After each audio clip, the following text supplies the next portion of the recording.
dua kelompok kita masuk. Nggih. Oke, Bapak Ibu, untuk kuliah sore ini kita awali dengan bacaan basmalah bersama-sama. Bismillahirrahmanirrahim. Semoga puasa ini lancar, sukses, dan berkah untuk semuanya. Amin ya Allah. Monggo Bu Nurul bisa diminta lanjuti kelompok 9. Nggih, Bapak. Kelompok 9 dulu nggih, Bapak. Kebetulan ini kelompok saya, Pak. Oke, sama beneran. Nggih, Bu Dina, Pak Mahfud, Pak Bowo sudah siap? Siap, Bu Nurul. Pak Bowo sudah siap, Bapak?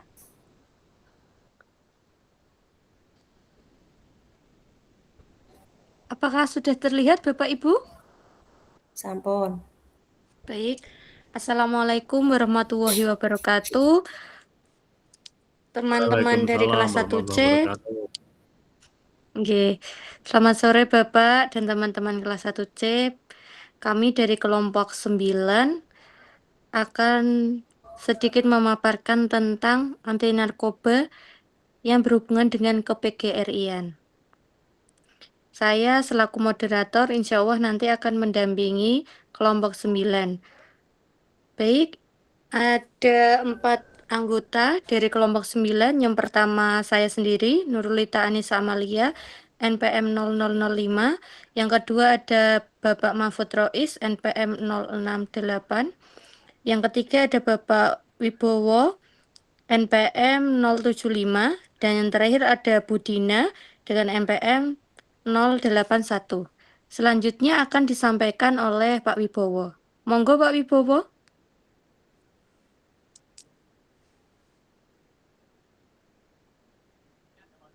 Pak Wibowo sudah hadir?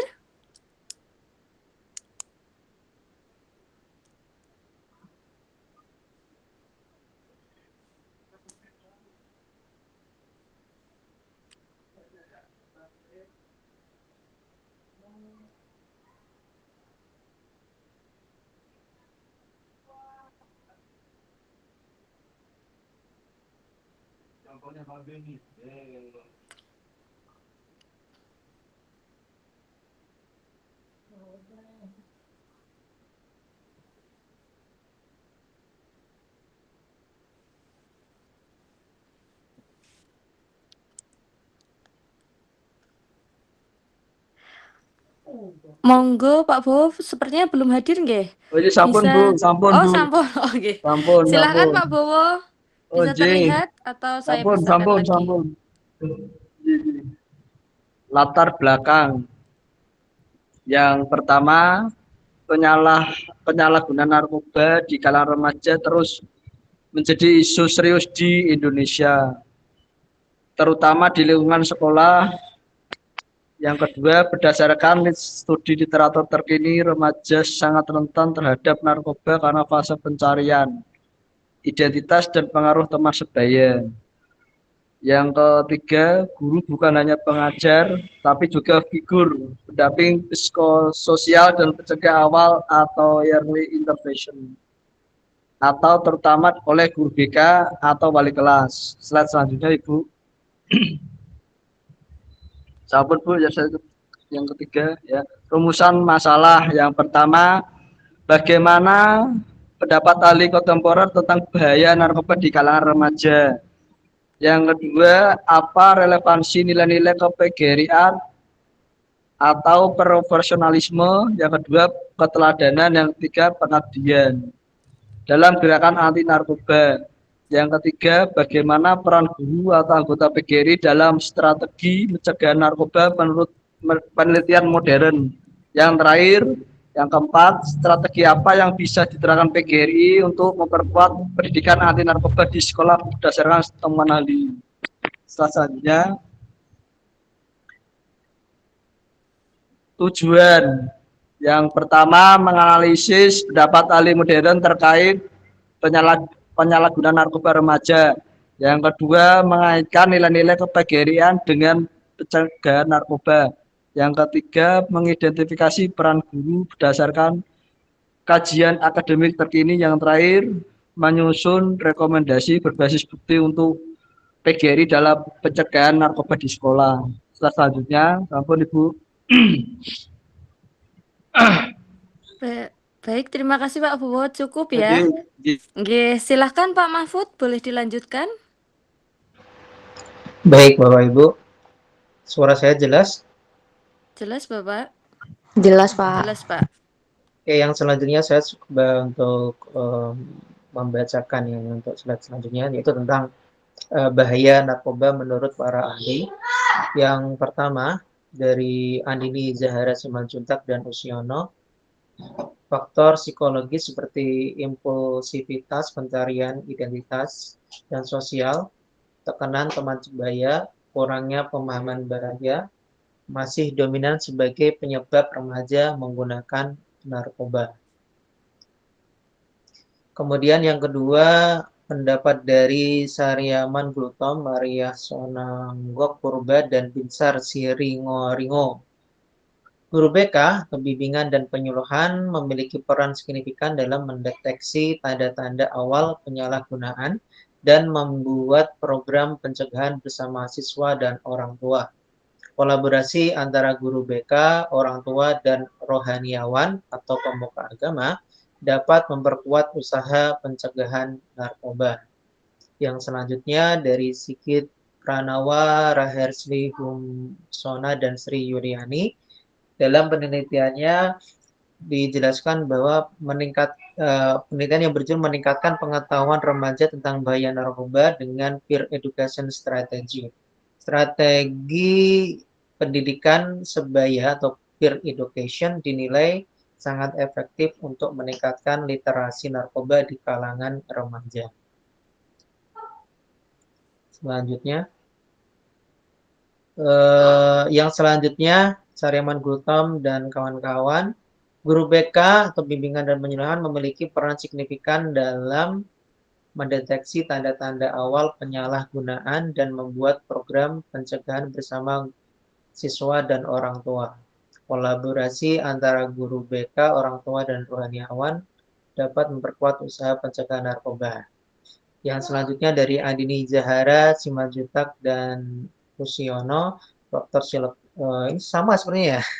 Faktor psikologis seperti impulsivitas atau pencarian identitas dan sosial,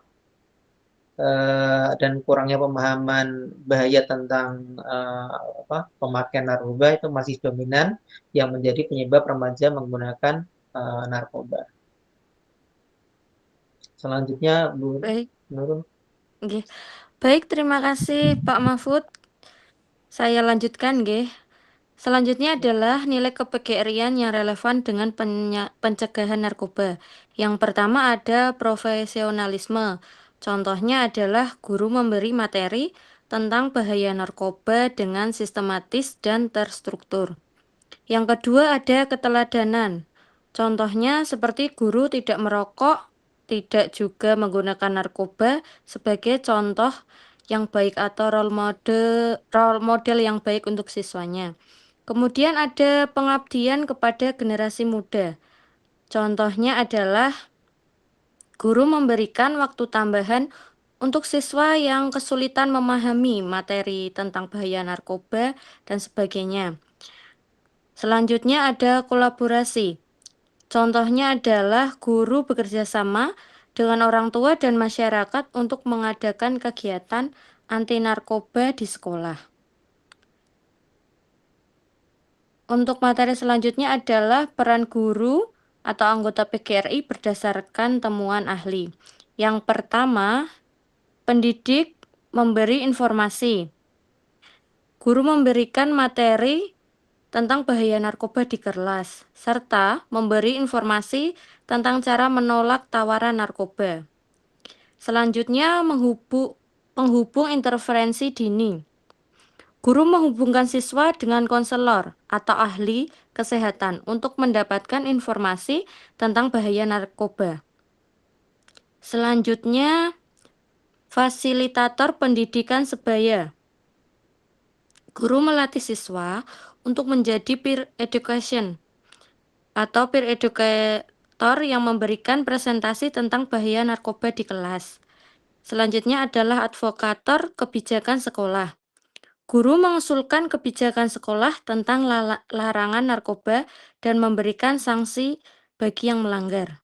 Yang terakhir, kolaborator dengan stakeholder. Guru bekerja sama dengan orang tua dan kepolisian untuk mengadakan kegiatan anti narkoba di sekolah.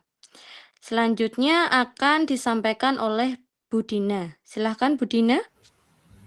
Terima kasih Bu Nurul. Selanjutnya adalah strategi. Strategi yang dilakukan adalah 1. Program pelatihan dan pembekalan guru. Yang kedua adalah mendorong peer education. Yang ketiga adalah membangun kebijakan sekolah bebas narkoba atau bersinar. Keempat, kolaborasi dengan stakeholder. Kelima, monitoring dan evaluasi program. Terakhir adalah edukasi hukum dan digital. Next, Bu Nurul.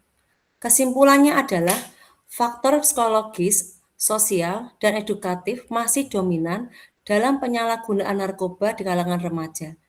Nilai-nilai kePGRI-an seperti keteladanan, profesionalisme, dan pengabdian sangat relevan dan menjadi modal utama dalam mencegah narkoba di sekolah. Guru anggota PGRI memiliki peran strategis sebagai pendidik, pendeteksi risiko awal, fasilitator, peer education, dan advokator kebijakan sekolah. Next. Terima kasih. Sampun Bu Nurul. Baik Bu Dina, terima kasih.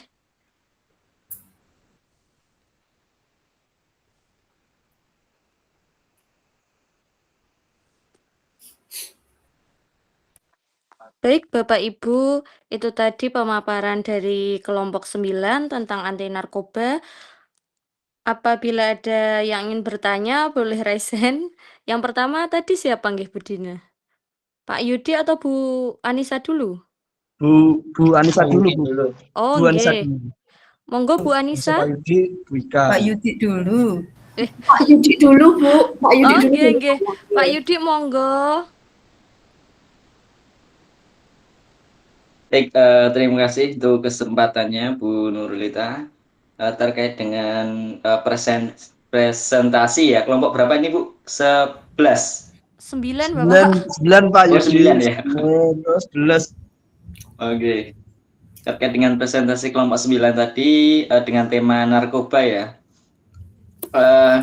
Tadi kan untuk yang strateginya itu yang sudah dipaparkan itu kan lebih ke strategi preventif ya, atau dalam artian pencegahan gitu. Nah, dalam beberapa kasus nyata di sekolah, ya mungkin kalau di jenjang SD, SMP itu mungkin sedikit ya terkait dengan kasus narkoba. Tapi kalau di jenjang yang lebih tinggi, seperti di SMA ataupun SMK, yang dimana itu adalah masa-masa mulai pencarian jati diri gitu ya, atau masa-masa puber gitu, atau dalam artian banyak yang cari perhatian gitu ya.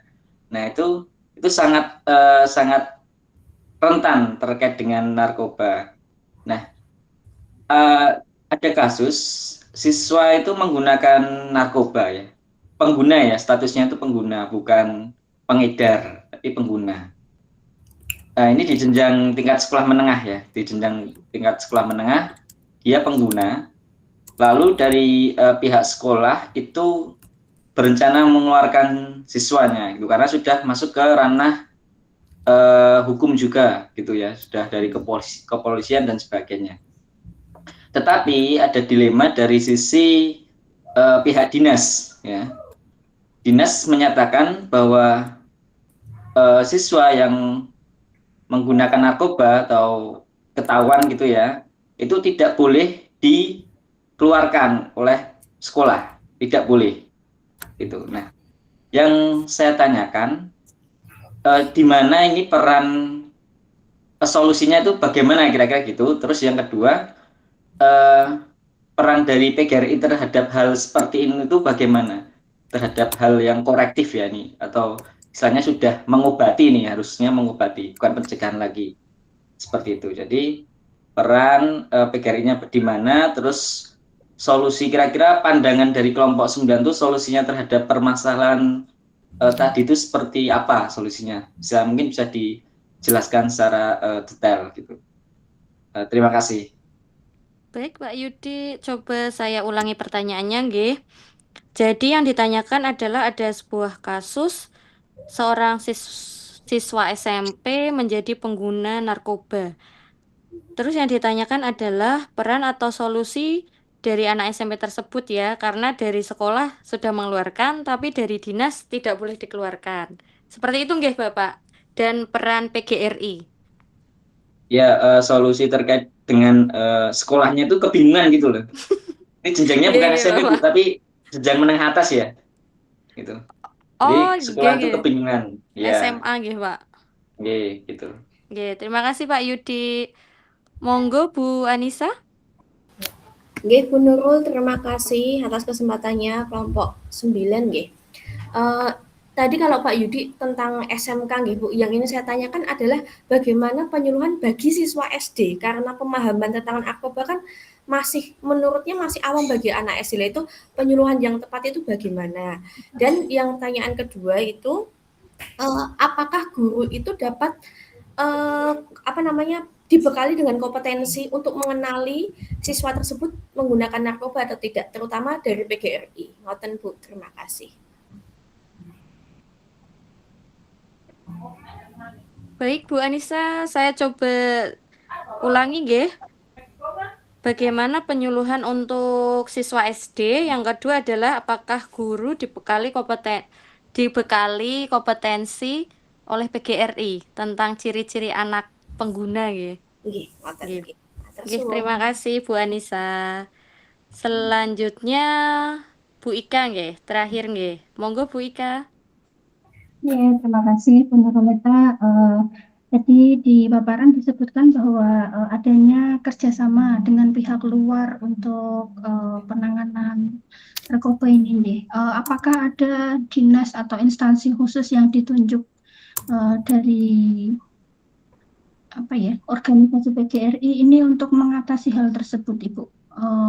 Mungkin apakah ada yang resmi dari pemerintah atau yang swasta begitu?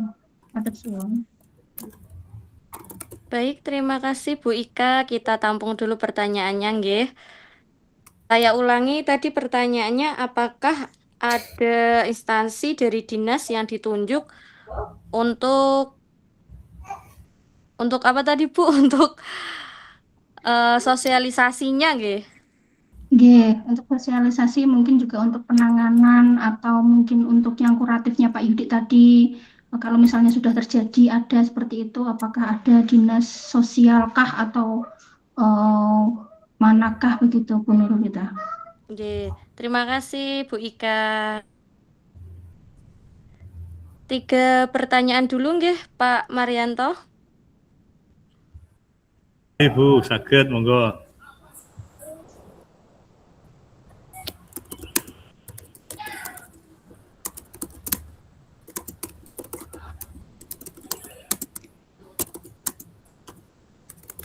Baik, untuk pertanyaan yang pertama tadi dari Pak Yudi tentang apakah anak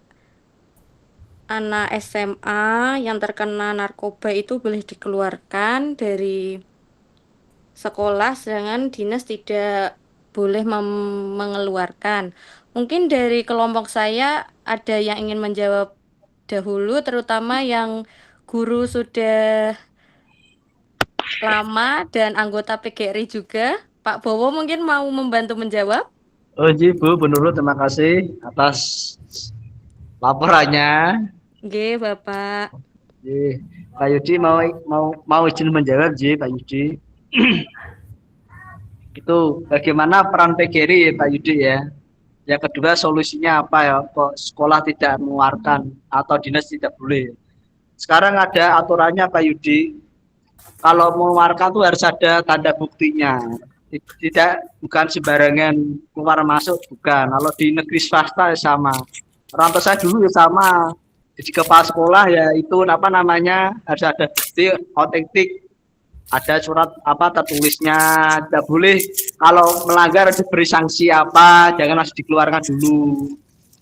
minimal tiga kali. Nah, terus peran PGRI-nya ya apa, peran PGRI itu harus apa namanya, harus menyadari betul-betul kesalahan tersebut, tidak boleh nanti jangan diulangi lagi, diulangi kesalahannya murid itu, jangan sampai dikeluarkan dulu. Itu betul, itu dinasnya betul, itu harus diselidiki dulu itu bagaimana untuk menindaklanjutnya. Itu seperti itu Pak Yudi atas jawabannya. Ya, terima kasih Pak Bowo untuk jawabannya, sudah bagus sekali. Oke, terima kasih Pak Bowo. Mungkin yang lain ingin menambahi atau membantu mempertegas jawaban Pak Mahfud atau Bu Dina? Terima kasih Bu Nurul. Mungkin kalau saya itu mungkin tidak pernah menangani anak yang narkoba ya Bu, karena sekarang masih di SD dan selama saya mengajar itu tidak pernah terjadi hal seperti ini. Jadi untuk penanganannya ya mungkin dari PGRI mungkin yang pertama mungkin diadakan dulu sosialisasi atau workshop untuk guru-guru agar nanti bisa membimbing atau mungkin mengarahkan siswa-siswanya seperti itu mungkin Bu. Kalau saya mungkin belum pernah seperti ini ya di SD saya, jadi jawabannya mungkin belum bisa begitu luas seperti itu. Mungkin Pak Masud yang di SMP, di SMA, Bapak pernah mengalami hal seperti ini? Oke, baik Bu Dina. Ya, Untuk monggo Pak. ya nambahin aja untuk apa namanya respon dari pertanyaan Pak Yudi. Emang kasus untuk narkoba ini agak susah ya kalau memang ada ketentuan dari dinas tidak boleh dikeluarkan.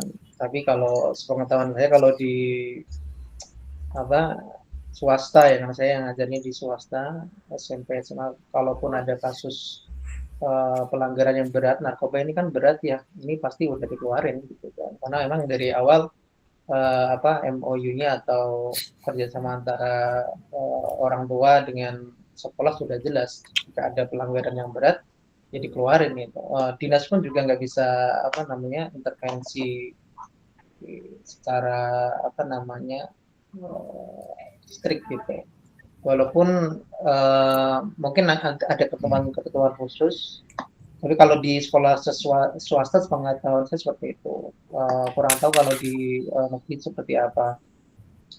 Tapi kalau kita melihat secara umum kasus narkoba seperti ini, sebenarnya penanganannya di negara kita kan ada BNN ya, Badan Narkotika Nasional ya, yang ngurusin tentang narkoba. Nanti juga lintas kelembagaan, ada Kementerian Pemuda dan Olahraga juga yang nanti akan pincap di sini kalau ada kasus narkoba, karena nanti dari lembaga-lembaga tadi BNN, kemudian ada dari Kementerian Pemuda dan Olahraga, kemudian dari kepolisian, itu juga nanti kalau memang kasusnya ini sudah misalkan ada kaitannya dengan kriminal juga, nah itu juga nanti ditindak langsung oleh mereka, biasanya seperti itu. Kalau dari tataran sekolah atau dinas, ya kan di Kementerian Pendidikan pun masih susah untuk ngasih keputusan gitu. Seperti itu. Baik, terima kasih kelompok 9. Pak Yudi, saya mungkin meringkas saja nggih. Sebenarnya dari Permendikbud itu sudah ada aturannya Bapak. Untuk siswa yang terbukti menggunakan narkoba itu memang harus dikenai sanksi, termasuk pengeluaran dari sekolah. Tetapi betul yang tadi dikatakan Pak Bowo, setiap pelanggaran kita harus investigasi dulu tahapannya, apakah memang itu betul, bukti-buktinya apa, terus verifikasi kasus tersebut. Sehingga kita tidak akan salah langkah. Dinas pun mungkin kalau kita beri bukti, oh buktinya ini, seperti ini, pasti akan memahami, oh memang harus diberikan sanksi. Seperti itu Pak Yudi, jawaban dari kami, kelompok 9. Terima kasih Bu. Mungkin kasusnya karena di sekolah negeri ya. Kalau di sekolah negeri itu kan terikat yang namanya aturan dinas ya. Apalagi kalau sampai siswa itu dikeluarkan, itu nanti akan menambah yang namanya anak putus sekolah atau anak tidak sekolah ya, ATS gitu. Nah, sebenarnya kalau dinas itu pengennya anak itu tetap sekolah gitu. Dalam artian boleh dikeluarkan asalkan sudah mendapat sekolah lain gitu maksudnya. Mungkin itu. Jadi dalam artian nggak boleh kalau sampai benar-benar di ini lingkupnya negeri ya Bu, saya bicara lingkup di negeri. Kalau siswa itu sampai keluar sekolah atau dikeluarkan tanpa dia sekolah lagi, itu nggak boleh gitu. Tapi kalau misalkan dari negeri dikeluarkan terus dia diterima di swasta gitu, nah itu biasanya di ACC kayak gitu Bu. Ya mungkin Nggih, karena Pak ini lingkupnya Yudi. di negeri jadi agak susah Bu. Kalau negeri itu terikat aturannya banyak banget ya gitu. Nggih, Bapak. Terima Di kasih Bu. saya juga seperti itu sih, Pak. Kalau belum dapat sekolahan baru ya tidak boleh mengeluarkan seberat apapun penyalahgunaan apa ya? Seberat apapun dia melakukan kesalahan. Tapi ya itu kembali ke apa ya? Peraturan dari pemerintah sendiri sih, Pak. Kita ya berdoanya semoga segala sesuatu kasus itu dapat ditangani dengan baik. Seperti itu, Pak Yudi. Terima Nggih, kasih Bu. terima kasih pertanyaannya Pak Yudi. Selanjutnya pertanyaan kedua dari Bu Anissa nggih Bu. Bagaimana penyuluhan terhadap anak SD dan apakah guru dibekali oleh PGRI? Monggo, apakah ada yang mau menjawab kelompok 9? Saya mungkin Dipersilahkan. Bu pertama Bu. Ini Nggih, SD ya monggo Bu kebetulan Dina. ya. Nggih, cocok ini Bu. Terima kasih Bu Nisa. Mungkin penyuluhan narkoba di SD itu tidak untuk menunjukkan narkobanya, tetapi hanya untuk pencegahan dini ya menurut saya ya. Dengan menanamkan mungkin pemahaman dasarnya, mungkin tentang bagaimana hidup sehat, terus bertanggung jawab, rasa aman. Nah, seperti itu mungkin. Terus mungkin dengan diadakannya penyuluhan di SD itu sesuai dengan umurnya. Jadi mungkin batasnya kelas 6 mungkin ya, seperti kita menggunakan reproduksi pada wanita dan laki-laki seperti itu. Jadi dengan bahasa yang sederhana dan konkret. Terus penyuluhannya itu mungkin tidak menakut-nakuti siswanya, tetapi menumbuhkan rasa sadar dan sikap waspada. Terus juga bisa juga nanti penyuluhan berbasis dengan nilai karakter. Dan mungkin materi-materi yang untuk penyuluhannya itu nanti juga bisa dengan pengenalan hidup sehat, bahayanya, berbahaya apa, seperti itu. Dan penyuluhannya di saya itu biasanya ini sharing di SD saya itu waktu adanya P5. Jadi kita itu di situ biasanya mendatangkan seperti Babinsa dan Babin Kaptinas seperti itu. Jadi yang memberi materi adalah beliau. Seperti itu Bu Nisa. Baik Bu Dina. Pak Bowo ingin menambahi mungkin Bapak? Atau cukup? Cukup aja Bu, sama Bu, saya pernah pernah di SD tapi sama dengan jawabannya Bu Dina, sama Katifna sama kepolisian itu ada penyuluhannya, ada materi tersendiri. Sama Bu. Nggih, Bapak, terima Izin kasih. menambahkan Bu Nurulita. Nggih. Kalau Monggo Pak Yudi. terkait sosialisasi narkoba itu sebenarnya bisa mengundang ini dari pihak BNN Bu.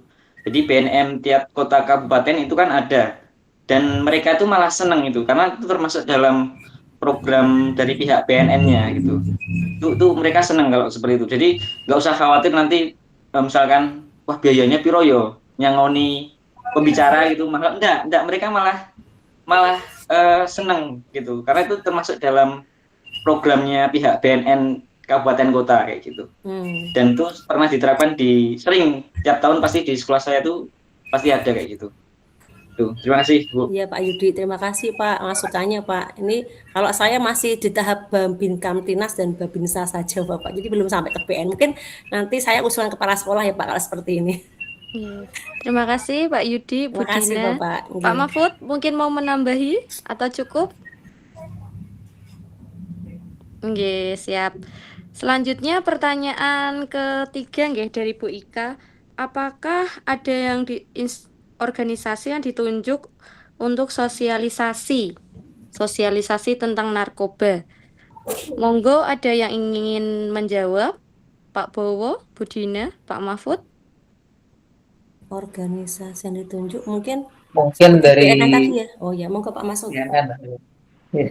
Iya, kalau organisasi yang apa namanya untuk sosialisasi seperti yang sampaikan Pak Yudi tadi, BNN, karena memang dari negara kan memang pembentukan lembaga ini tujuannya untuk itu. Nah, untuk sosialisasinya yang paling mudah untuk generasi muda itu memang dari sekolah kan, mulai dari SD, SMP, SMA, bahkan di perguruan tinggi pun juga ada. Pun untuk narkoba sendiri kan sifatnya umum ya.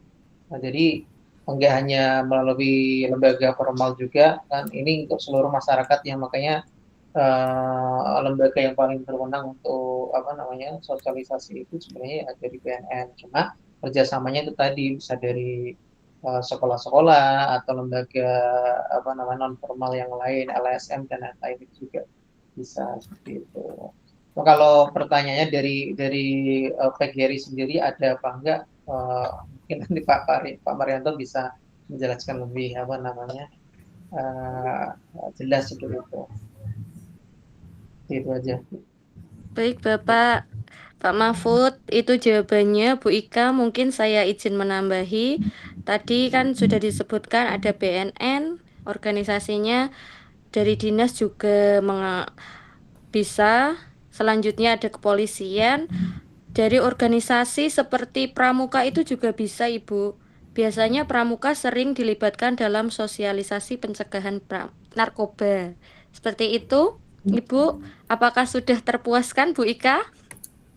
Terima kasih kelompok 9. Oke, terima kasih Bu Ika atas pertanyaannya. Pak Marianto, pertanyaannya cukup atau bagaimana Bapak? Kapunten Bapak masih mute mic-nya. Monggo bisa tambah 1 atau 2 biar ada nama lain yang betul. Oke, monggo satu yang ingin bertanya lagi. Bu Sri, Oke, monggo. Terakhir nggih Bunda Resmi. Monggo Bu. Bu, terima kasih. Saya tidak bertanya, hanya ingin menandaskan saja Bu tadi dengan pertanyaannya tadi. Saya masih tertarik. Jadi apa yang dari organisasi ikut menangani itu. Jadi ada yang namanya kemitraan. Jadi PGRI dalam menangani ini khususnya di narkoba ya Bu, itu tidak berdiri sendiri, tapi menjalin kemitraan dengan tadi yang sudah disinggung Pak Mahfud, itu BNN. BNN itu Badan Narkotika Nasional, itu mungkin kalau tataran itu sudah ke SMA, SMK gitu. Tapi kalau yang masih SD, SMP itu mungkin bisa melibatkan dinas kesehatan, kemudian di kepolisian juga dinas-dinas yang lain, PMI juga bisa, kepramukaan juga bisa. Jadi betul apa yang disampaikan Pak Yudi tadi. Jadi Bapak Ibu kalau ingin menjalin kemitraan itu jangan punya nanti bayarnya bagaimana. Jadi lembaga-lembaga itu kita gandeng, kita bermitra, tidak harus berbayar. Tidak hanya itu saja, mungkin BPBD, penanggulangan bencana daerah itu, kemudian DINKA dan sebagainya memberikan edukasi atau bantuan kesehatan kepada lembaga kita. Ini tidak hanya sekolah negeri saja, di swasta pun bisa Bapak Ibu. Jadi mari kita maksimalkan mitra-mitra kita, jadi dinas-dinas yang lain itu untuk memberikan wawasan di sekolah kita masing-masing begitu, bila mana itu diperlukan. Jadi kalau memang tatarannya kalau sudah SMA, SMK itu sudah ke yang narkotik tadi, tapi kalau SD, SMP mungkin masih di tataran dinas kesehatan, DKK, kepolisian juga ada yang menangani di narkoba itu, kemudian juga tadi sudah di Kanwidabinsa itu. Jadi menandaskan itu Bu Ika, jadi banyak organisasi-organisasi yang digandeng, yang bermitra dengan PGRI. Itu Bu Nurul dan teman-teman, terima kasih luar biasa. Terima kasih Bu Resmi. Semoga menambah pengetahuan kita semua nggih. Dan Bu Ika. Nggih, Enggak, monggo ini Bu Ika. itu ibaratnya seperti organisasi yang seperti kayak penyuluhan begitu nggih, Bu Sri nggih. Tapi ada nggak sih Bu Resmi yang ibaratnya ketika itu sudah terjadi, kita punya anak nih, pasien, dia seperti yang dikatakan Pak Yudi tadi, dia sudah kena sebagai pemakai. Ada nggak sih organisasi atau badan yang merehabilitasi anak ini gitu? Ada nggak sih Bu? Ya, ada Bu, karena itu nanti kita serahkan kepada pihak yang berwajib. Tentunya betul yang dikatakan Pak Yudi tadi kalau dinas Gondeli. Nah, tapi tadi sudah dijabarkan Pak Yudi. Nah, kenapa dinas Ganduli itu tidak semata-mata lepas cul anak ini menjadi sanksi harus lepas dari sekolah, begitu tidak, tapi memang harus dicarikan solusi karena anak itu juga butuh pertolongan, butuh ditolong. Ibarat anak itu kan sudah jatuh, maka anak itu harus ditolong. Nah, ditolongnya juga tadi PGRI punya peran untuk bergandengan tangan untuk lembaga yang memberikan pemulihan. Di sini kan lembaga pemasyarakatan yang lembaga sosial yang ngopeni memelihara anak-anak itu, rehabilitasi ada Bu. Kalau memang sudah parah banget ya anak itu supaya tidak lepas dari lepas dari pendidikannya harus mendapatkan pendidikan yang tidak jadi korban, juga ada edukasi khusus untuk anak itu. Ada Bu, kalau kami pernah mengalami di daerah kami itu diserahkan kepada pihak berwajib, tapi pihak berwajib itu tidak menghukum ya. Anak itu tidak di penjara, tapi memang ditaruh di lembaga sosial yang memang merehabilitasi dia untuk menjadi anak-anak itu baik. Dan untuk menentukan anak ini benar-benar dinyatakan positif narkoba itu kan juga tidak serta-merta harus ini ya Bu, juga harus ada kerjasama pihak kepolisian, kemudian rumah sakit yang memang menyatakan data-data akurat anak ini benar-benar sudah mengkonsumsi narkoba itu. Jadi kita tidak bisa lepas sendiri Bapak Ibu, tentu ada jalan keluar dan PGRI juga punya peran penting untuk mengatasi anak-anak dan menolong anak-anak itu. Dan anak-anak itu juga butuh perhatian istimewa, perhatian khusus dari kita. Begitu Bu, terima kasih. Terima kasih Bu Resmi, luar biasa untuk tambahan materinya. Sekian nggih Pak Marianto, sudah cukup nggih pertanyaannya dan tambahannya tadi. Lanjut ke kelompok selanjutnya Bapak. Sebentar ya, saya kembali sedikit saja. Oh nggih, monggo Bapak. Belum kedua, karena ini hanya 2 kelompok kan agak longgar. Ya, tadi kelompok 9 saya sudah maju presentasi dari Mbak Nurulita, Mas Mahfud, Mas Wibowo, dan Mbak Frederika. Saya sampaikan tentang narkoba. Anggapan ada 4, ada Mas Yudi Irianto, Mbak Anissa Kulaningrum, Mbak Ika Widi, Nugraini, dan Mbak Sri Resminiati. Ya sudah baik, selamat untuk kelompok 9, saya berikan jawaban lengkap dan kerjasama yang baik antar kelompok, semua terlibat optimal. Nah, sudah oke, hanya beberapa saja yang terkait dengan peran PGRI. Pertama, apakah PGRI ada badan khusus yang menangani tentang narkoba? Ya, kalau secara khusus memang kita tidak ada khusus, tapi ikut bagian dari Ketua Biro Pembinaan Mental dan Spiritual. Ada mental dan spiritual, itu sering juga kita di bagian dari biro tadi pembinaan mental, dan juga terkadang bagian kewanitaan juga ikut juga di dalamnya. Memang untuk narkoba ini memang lebih pas memang kita sifatnya kita kerjasama ya. Kalau PGRI juga tidak banyak ahli banget tentang narkoba ya. Sifatnya kita pencegahan, kita lebih banyak mendidiknya.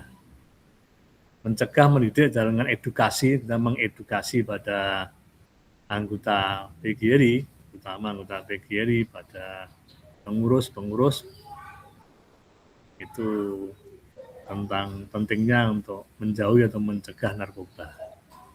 Narkoba tidak terjadi sewa pada mahasiswa, tapi juga bisa untuk SD, bisa SMP, SMA maupun perguruan tinggi. Ini juga menjadi rawan karena tidak, kalau semakin tinggi mungkin semakin besar ya tinggi tingkat pendidikannya, kemungkinan. Kalau SD mungkin, tapi bukan berarti SD tidak ada ya, karena memang SD kadang juga anak yang tidak tahu karena dimanfaatkan oleh pihak lain, atau karena katut oleh teman lain, atau karena memang kadang tersamarkan oleh orang lain, pihak lain punya kepentingan untuk dengan menyuar, membuat atau mengajak melibatkan mereka dengan alasan yang berbeda. Nah, PGRI bagaimana? Ya, PGRI bisa juga kalau kita khusus bicara, kita bisa mengundang mitra, pihak BNN atau kepolisian untuk bicara tentang daya pentingnya pencegahan narkoba. Ya, kita lebih spesial kalau itu kita hanya memilih, karena PGRI bebas melakukan kemitraan kerjasama dengan pihak manapun berkaitan dengan narkoba. Dan kita menyampaikan pada sekolah-sekolah, termasuk pada anggota PGRI, guru-guru, bahwa mengedukasi lebih penting daripada pemberantasan, dalam arti tidak memberikan sanksi hukuman. Nah, justru mengedukasi ini memberikan pemahaman. Kalau tadi ada guru diberikan kompetensi ya memang secara sifatnya umum ya, karena tiap kurikulum kan terintegrasi. Lalu di sekolah-sekolah ada satgas penegakan disiplin dan penegakan anti kekerasan. Kalau di perguruan tinggi kita memang ada satgasnya ya. Kan anti kekerasan, narkoba, radikalisme, dan kekerasan seksual. Masuk di UBRIS juga ada. Tapi kita lebih banyak pada edukasi, pembinaan, pengembangan dengan bersama dengan pihak BR3, itu pencegahan. Kita adakan itu berdasarkan pada mahasiswa-mahasiswa yang tentunya juga. Kalau sudah pakai ada pelanggaran, tinggal kita pengguna atau sudah pengedar. Kalau pengguna ya memang, kalau siswa ya memang kita tidak bisa langsung dikeluarkan ya, karena ada hak didik, karena harus dibina dulu. Sama itu untuk panti rehabilitasi, direhabilitasi, ya mereka tetap selama direhabilitasi pada kita lihat tingkat tinggi rendahnya bagaimana. Kalau tinggi ya kita pada rehabilitasi kerjasama dengan BNN mana yang perlu untuk menampung dari narkoba. Tapi yang jelas bahwa memang ada aturannya, karena itu ada pasal 60 Undang-Undang Nomor 35 tahun 2009 ya, mahasiswa yang penyalahgunaan narkoba memang tentunya lebih ditetapkan pada mendidik, tidak keluarkan langsung, tapi dididik, dibina terlebih dahulu. Ya, siswa kita lakukan, kita bina, kita masalah rehabilitasi setelah selesai, sesuai rekomendasi dan betul-betul itu bebas dari narkoba, bisa kembali kepada keluarga, pada sekolah. Dan PGRI terus akan terus berkomitmen bagaimana untuk itu mencegah narkoba, mengedukasi, namun tetap dalam hal batas kompetensinya. Kalau memang itu sudah tingkat ini ya kita kerjasama dengan BNN, polisian. Baginya. Itu selamat, yang lain-lain sudah diajak oleh pihak menyaji dengan lengkap, komprehensif. Selamat untuk kelompok 9. Kita berikan aplaus untuk kelompok 9.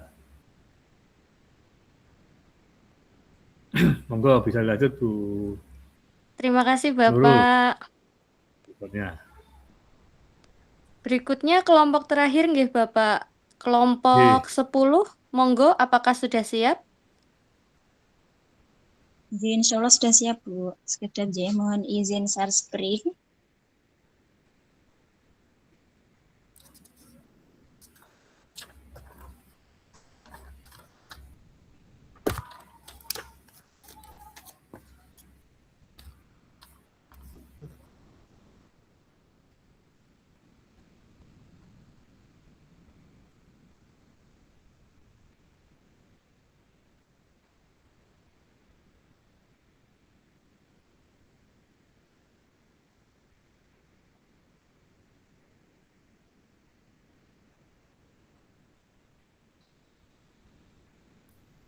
Apakah sudah terlihat?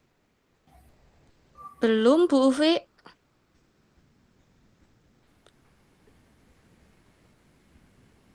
Belum, Bu.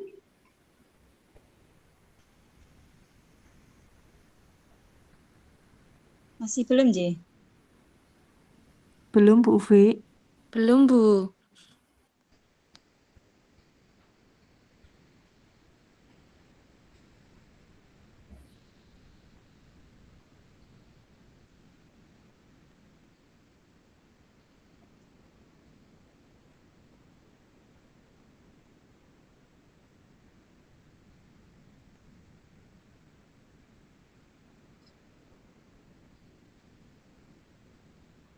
J, mohon dibantu, J, Bu Nurulita. Oh, nggih, siap, Terkendala Bu. sinyal nih, J.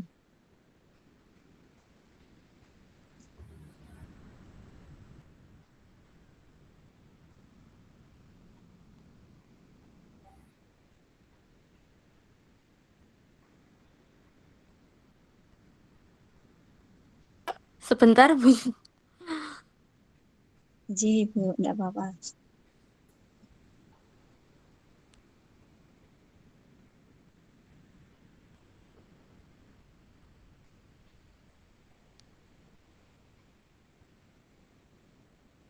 Sudah terlihat, Bu? Sampun. Oh, nggih. Monggo, Bu. J, terima kasih Bu Nurulita. Baik, langsung saja. Assalamualaikum warahmatullahi wabarakatuh. Waalaikumsalam warahmatullahi Yang terhormat wabarakatuh. Bapak Dr. Maryanto MC dan teman-teman kelas 1C, mohon izin kami dari kelompok 10 yang beranggotakan saya sendiri Ufi Zumratul Horirah dengan NPM 255-148. Di sini saya sebagai moderator. Kemudian ada teman saya Buni Nyoman Sri Indah dengan NPM 255-156 sebagai pemateri 3. Kemudian ada Bu Hania dengan NPM 255-165 sebagai pemateri 1. Kemudian ada Bu Anaitutika Fatihah Firdaus sebagai pemateri 2. Baik, pada kesempatan ini kami akan membahas tentang intoleransi yang berhubungan ke PGRI-an. Baik, langsung saja kepada Bu Hania, kami persilahkan. Baik, terima kasih, Bu Ufi. Yang pertama, ada fenomena anti toleransi di dunia pendidikan. Yang pertama ada realitas sosial. Realitas sosial adalah sikap anti toleransi yang masih marak tidak hanya di ruang publik, tetapi juga merambah ke dunia pendidikan. Yang kedua, adapun indikatornya munculnya eksklusivisme, diskriminasi, ujaran kebencian, dan penolakan perbedaan identitas serta keyakinan.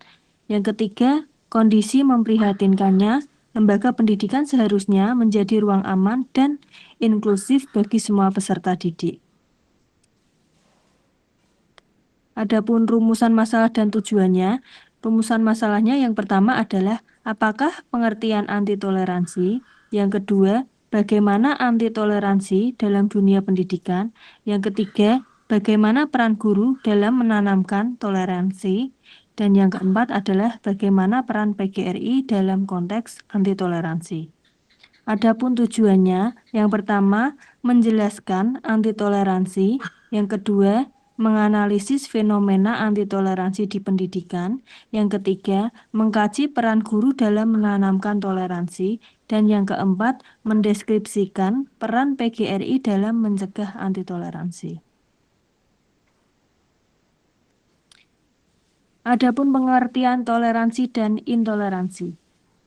Yang pertama, harmoni dalam perbedaan, rasa hormat, penerimaan, dan apresiasi terhadap keanekaragaman budaya, ekspresi, dan kemanusiaan itu menurut Sahel.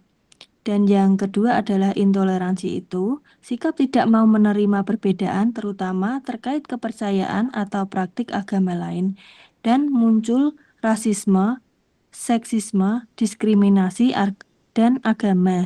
Itu menurut Nur Hakim dan kawan-kawan. Jadi, toleransi adalah sependapat dengan Hejen bahwa toleransi berarti rasa hormat, penerimaan, dan apresiasi terhadap keanekaragaman budaya, dunia berbentuk ekspresi dan cara manusia menjadi manusia. Toleransi ini dapat berarti adalah tindakan menahan diri yang disengaja dalam menghadapi suatu yang tidak disukai. Adapun yang intoleransi merupakan adalah sikap yang tidak mau menghargai perbedaan, baik dalam keyakinan, budaya maupun pandangan. Baik, terima kasih Bu Hania. Selanjutnya dilanjutkan Bu Ana Epifita Fitriani. Pada beliau dipersilahkan. Baik, terima kasih. Melanjutkan dari rekan saya Bu Hania. Adapun intoleransi dalam dunia pendidikan mempunyai beberapa faktor dan penyebab. Yang pertama yaitu ada faktor internal. Pemahaman siswa yang terbatas mudah terpengaruh informasi yang salah tanpa berpikir kritis dan lebih mendalam. Sedangkan di lingkungan sekitar yaitu sekolah, teman sebaya, dan masyarakat membentuk cara pandang terhadap keberagamaan. Lingkungan diskriminatif memicu sikap eksklusif. Yang ketiga yaitu ada peran keluarga. Dari keluarga memiliki peran yang sangat besar dalam membentuk pola pikir dan karakter. Kurangnya penanaman sikap menghargai perbedaan. Selanjutnya yang keempat, ini faktor yang sangat luas, yaitu dari media sosial. Akses yang luas dari informasi, namun banyak konten ujaran kebencian dan hoaks yang mempengaruhi cara berpikir siswa terhadap keagamaan. Yang selanjutnya yaitu peran strategis pendidikan dan guru. Pendidikan berperan strategis dalam membentuk karakter, menanamkan nilai toleransi, moderasi beragama, dan sikap demokratis. Sekolah adalah tempat atau wahana pembentukan sikap, nilai, kepribadian, dan guru yaitu seseorang atau peran sentral sebagai pendidik, pembimbing yang memberikan teladan. Guru bertanggung jawab menanamkan nilai kebangsaan, kemanusiaan, dan toleransi. Pemahaman komprehensif guru tentang toleransi sangat amat penting. Selanjutnya yaitu peran guru dalam menanamkan sikap toleransi, ada 4 poin. Yang pertama yaitu di pembiasaan dan keteladanan. Guru yang menghormati perbedaan secara nyata menyemai sikap toleransi dari pembiasaan dan keteladanan itu sendiri. Yang kedua, ada pembelajaran afektif, yaitu mengidentifikasikan pendidikan agama untuk internalisasi nilai toleransi. Untuk yang internalisasi toleransi ini bukan hanya mengajarkan teori, melainkan membentuk karakter dengan cara pandang siswa terhadap perbedaan. Tujuan dari internalisasi toleransi ini agar siswa melihat keberagaman agama itu sebagai kekayaan, bukan ancaman atau saling merendahkan. Yang ketiga ada pendidikan multikultural, yaitu membantu peserta didik memahami toleransi sebagai praktik nyata dalam kehidupan dan lingkungan sehari-hari dalam sekolah maupun masyarakat. Yang terakhir, yang keempat, yaitu pendidikan inklusif. Pendidikan inklusif menangani isu bullying dan intoleransi terhadap peserta didik yang berkebutuhan khusus. Selanjutnya yaitu dilanjutkan oleh Bu Sri Nyoman. Silakan. Baik, terima kasih atas kesempatannya. Di sini saya akan membahas mengenai PGRI sebagai garda terdepan toleransi. Di sini ada 3 poin. Yang pertama, organisasi profesi, di mana PGRI adalah organisasi guru terbesar dan tertua yang ada di Indonesia. Karena jangkauannya luas, PGRI punya kekuatan untuk membina, mengarahkan, dan mempengaruhi guru agar memiliki sikap yang profesional, termasuk dalam menanamkan nilai toleransi.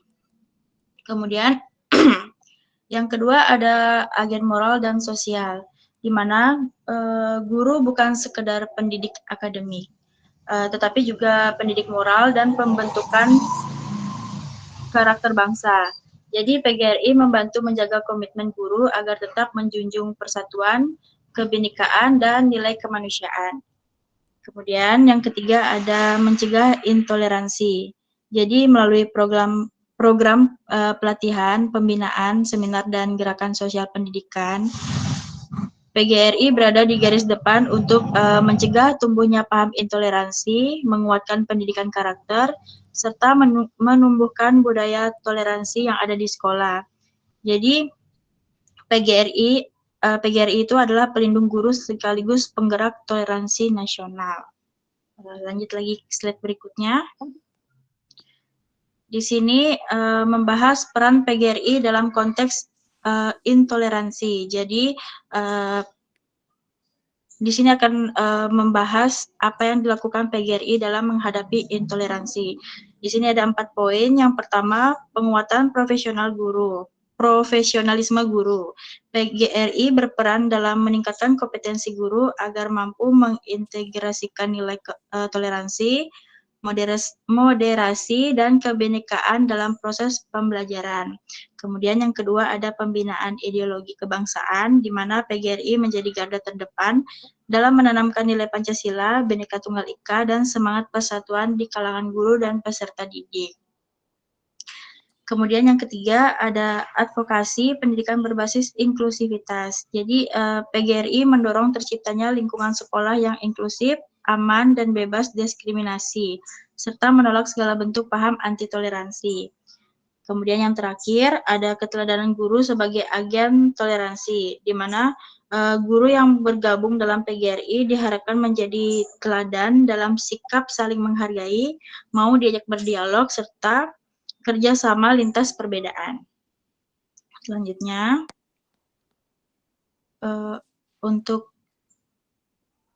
kemudian di sini ada toleransi guru dan PGRI. Anti toleransi ini adalah tantangan yang serius. Jadi anti toleransi adalah masalah nyata di dunia pendidikan. Jadi jika tidak diatasi akan merusak suasana belajar, merusak karakter siswa, dan mengancam persatuan bangsa. Kemudian peran krusial guru. Guru yang baik tidak hanya mengajar pembelajaran, tetapi menanamkan nilai toleransi, membangun karakter, dan membentuk cara berpikir yang modern. Kemudian ada PGRI sebagai penggerak.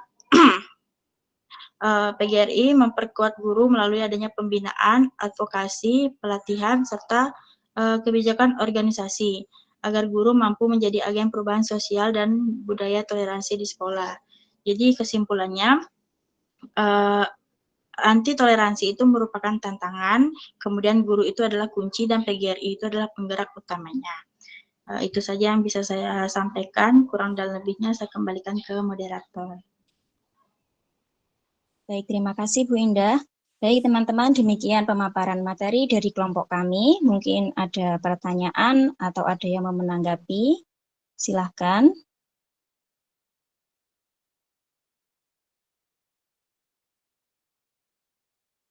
Untuk sesi pertama kami buka untuk 3 penanya dulu, nggih. Ini yang penanya pertama siapa ya? Tidak terlihat di sini.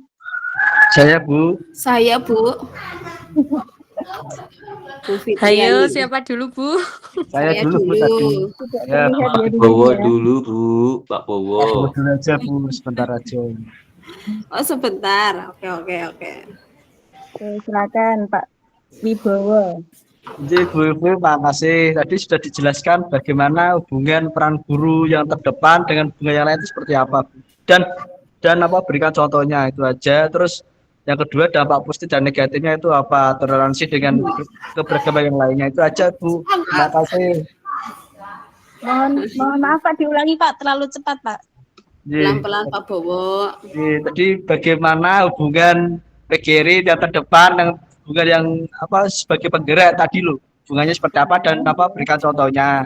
Terus dampak positif dan negatifnya toleransi itu seperti apa dan berikan contohnya. Terima kasih Bu Upi. Saya ulangi ya pertanyaannya untuk yang pertama. Soalnya ada 2, pertanyaan ada 2. Bagaimana hubungan PGRI sebagai penggerak dan berikan contohnya. Kemudian dampak positif dan negatif dari toleransi, nggih Pak. Dan berikan contohnya. Ya, baik, untuk pertanyaan kedua silahkan untuk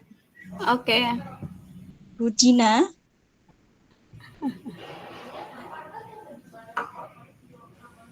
Terima kasih Bu Ufi.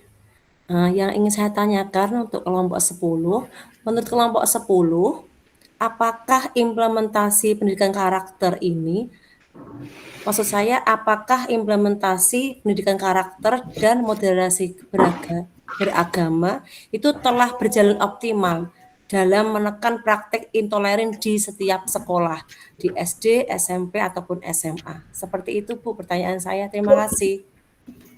Baik, terima kasih Bu Dina. Untuk penanya ketiga, silakan Pak Tian. Monggo. Oke, terima kasih Bu Ufi. Bu Ufi, saya tadi kan namanya tentang intoleransi ya Bu ya. Kelompok jenengan tadi nggih. Saya mau tanya Bu, khususnya untuk Bu Ufik sendiri. Bu Ufik itu kan kalau nggak salah itu kan ngajar di di pondok atau di boarding school Bu? Di pondoknya juga. Di pondok ya. Yeah. Saya mau tanya Bu, kira-kira bagaimana nilai, hampir sama sini sama pertanyaannya Bu siapa tadi? Bu Dina. Ya Bu Dina. Tapi di sini saya tanya Bu, bagaimana nilai moderasi beragama dapat diintegrasikan secara efektif dalam pembelajaran di pondok pesantren, tapi tanpa menghilangkan karakter keilmuannya. Begitu Bu Ufi. Terima kasih. Baik, terima kasih atas pertanyaannya Pak Fian. Untuk sesi pertama kami tutup dulu. Untuk teman-teman sekelompok saya, pertanyaan dari Pak Bowo, adakah yang mau menjawab? Izin Mbak Ufik, saya mau menjawab sedikit pertanyaan dari Pak Wibowo. Tadi pertanyaannya itu bagaimana hubungan PGRI sebagai penggerak dan dampak negatif dan positif intoleransinya dan berikan contohnya. Jadi hubungan PGRI itu kan berperan sebagai penggerak perubahan di dunia pendidikan. Artinya itu PGRI tidak sekedar menjadi organisasi guru, tetapi motor yang bisa membimbing guru, membentuk karakter sosial guru, dan mengarahkan kebijakan pendidikan agar terciptanya sekolah yang toleran dan inklusif. Jadi hubungannya itu PGRI itu adalah pihak yang mendorong agar intoleransi dicegah dan toleransi diperkuat di lingkungan sekolah.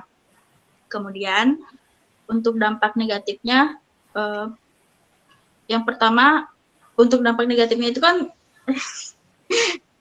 sekolah itu jadi tempat diskriminasi, adanya bully, pengucilan, terus ada ujaran kebencian, terus merusak karakter siswa dan masa depan generasi. Contohnya itu sudah jelas, yaitu adanya siswa itu saling ejek gitu, guru membiarkan siswa itu mengejek teman-temannya, jadi tidak ditegur gitu loh Pak. Terus untuk dampak positifnya sudah jelas, pasti guru itu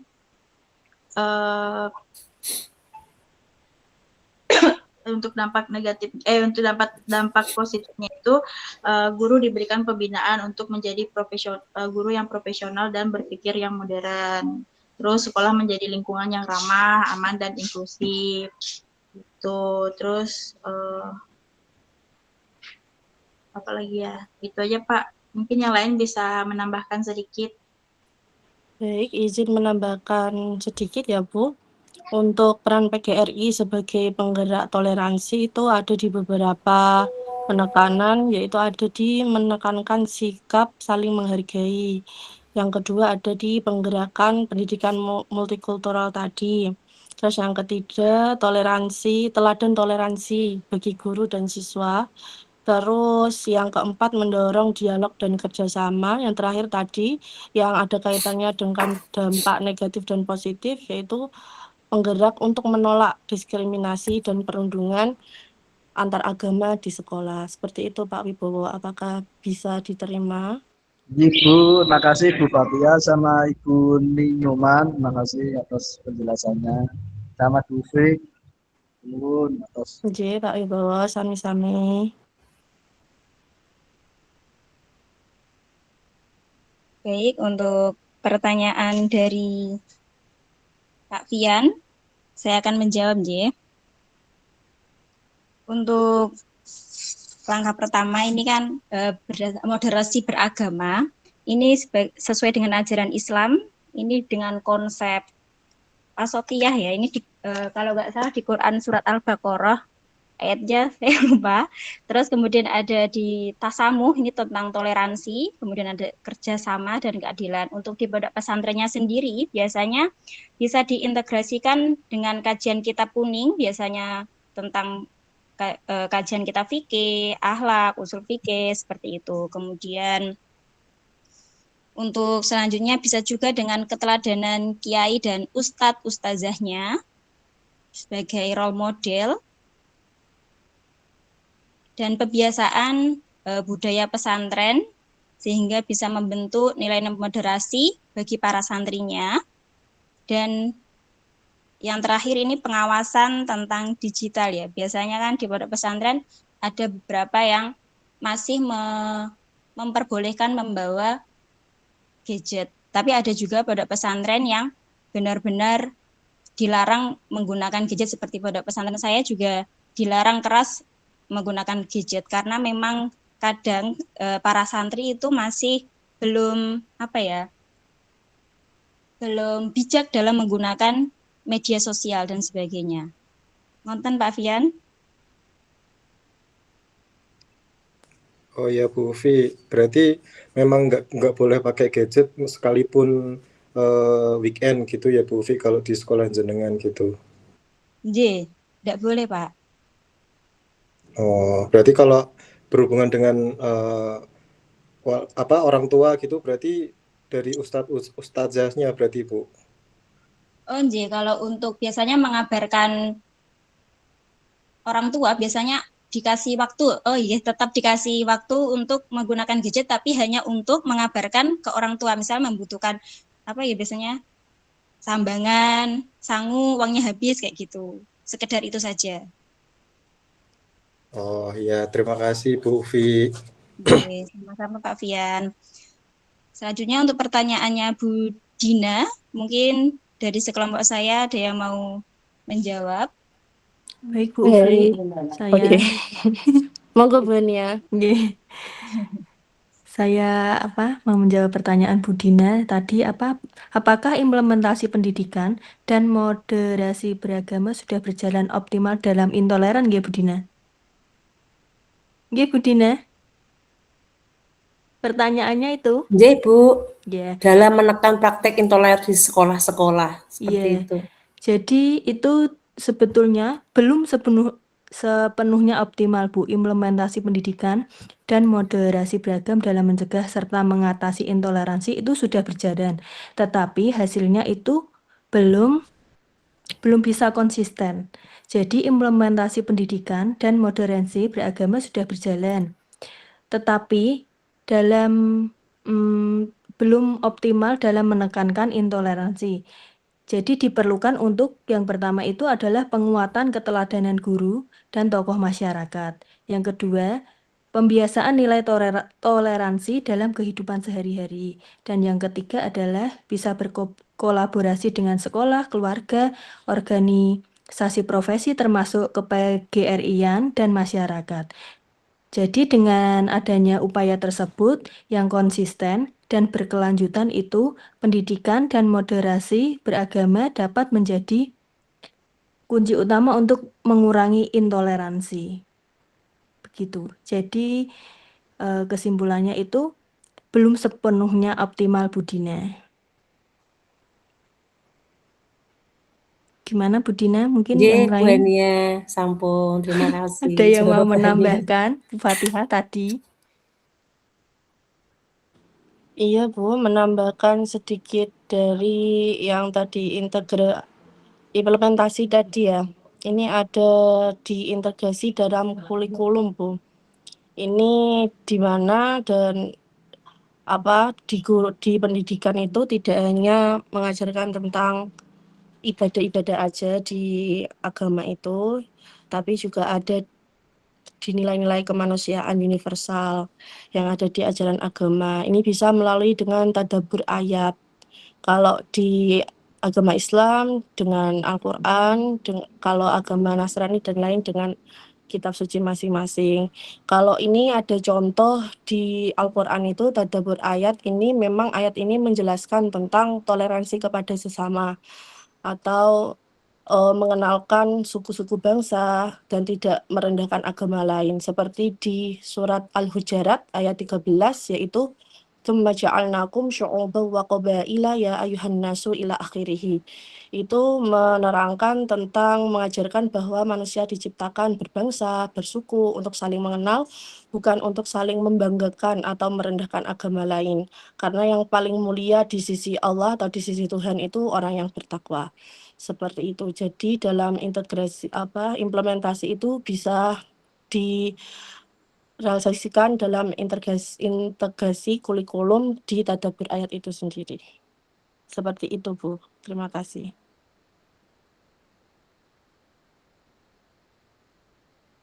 Baik, bagaimana Bu Dina?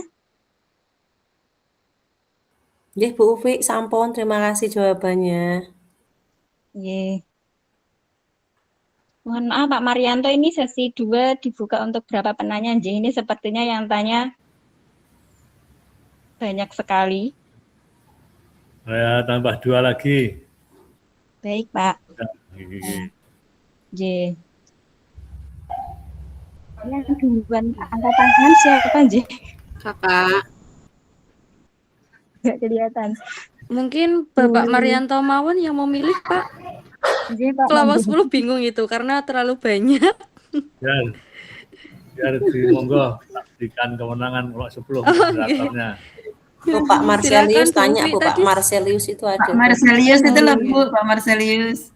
J, monggo silakan Pak Yang belum pernah diberi kesempatan ya. Yang jauh-jauh tuh dari Papua. Udah malam, Pak. Oh, udah malam. Udah malam ini. Udah maghrib. Ini udah jam berapa ya? Jam 6 ya? Jam Sudah 7. malam ya? Udah malam. Udah malam. Sudah malam itu.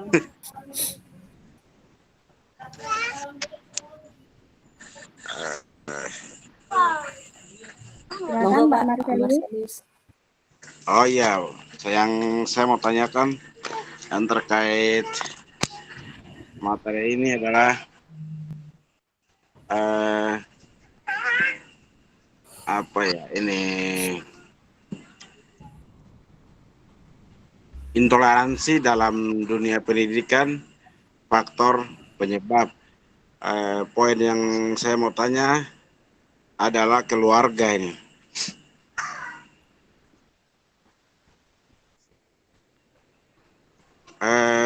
Menurut saya paling terpenting itu di keluarga ya, mendidik anak dari hal yang terkecil hingga terbesar itu dari keluarga. Belajar sama ya. Jadi apa yang kita dari keluarga diajarkan. Waduh, baterai saya mati ya. Baterai saya mati ya, HP-nya. Ya Allah, Mama G, pinjam HP kah? Siapa, Mak? Jadi teman-teman sepertinya Pak Marselius keluar, J. Mungkin nanti kalau sudah join lagi. Untuk selanjutnya dipersilahkan Bu Fitriani. Nggih, terima kasih Mbak Ufi.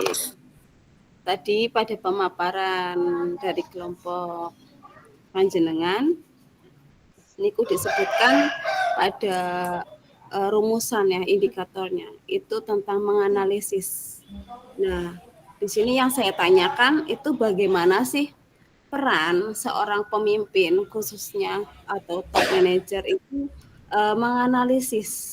dalam menganalisis intoleransi khususnya dalam situasi kerja di lingkungan yang memiliki adat budaya yang sangat kuat.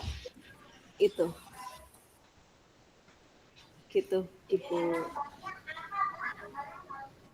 Oke, terima kasih Bu Fitriani. Oke. Pak Marcelius, apakah sudah bergabung?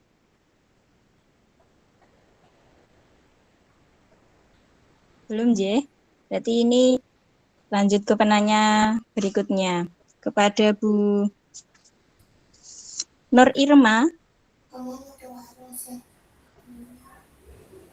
Monggo, Bu.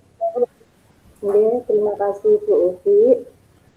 Yang ingin saya tanyakan, dari sepengetahuan dari kelompok 10, apakah ada laporan tentang kasus intoleransi di satuan pendidikan yang diselesaikan oleh PGRI?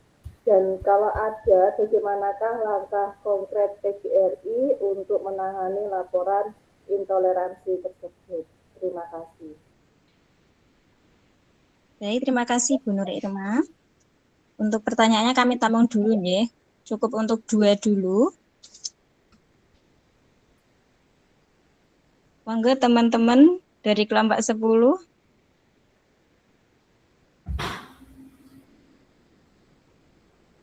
Baik Bu Ufi, saya akan mencoba menjawab pertanyaan dari Bu Fitri. Tadi pertanyaannya adalah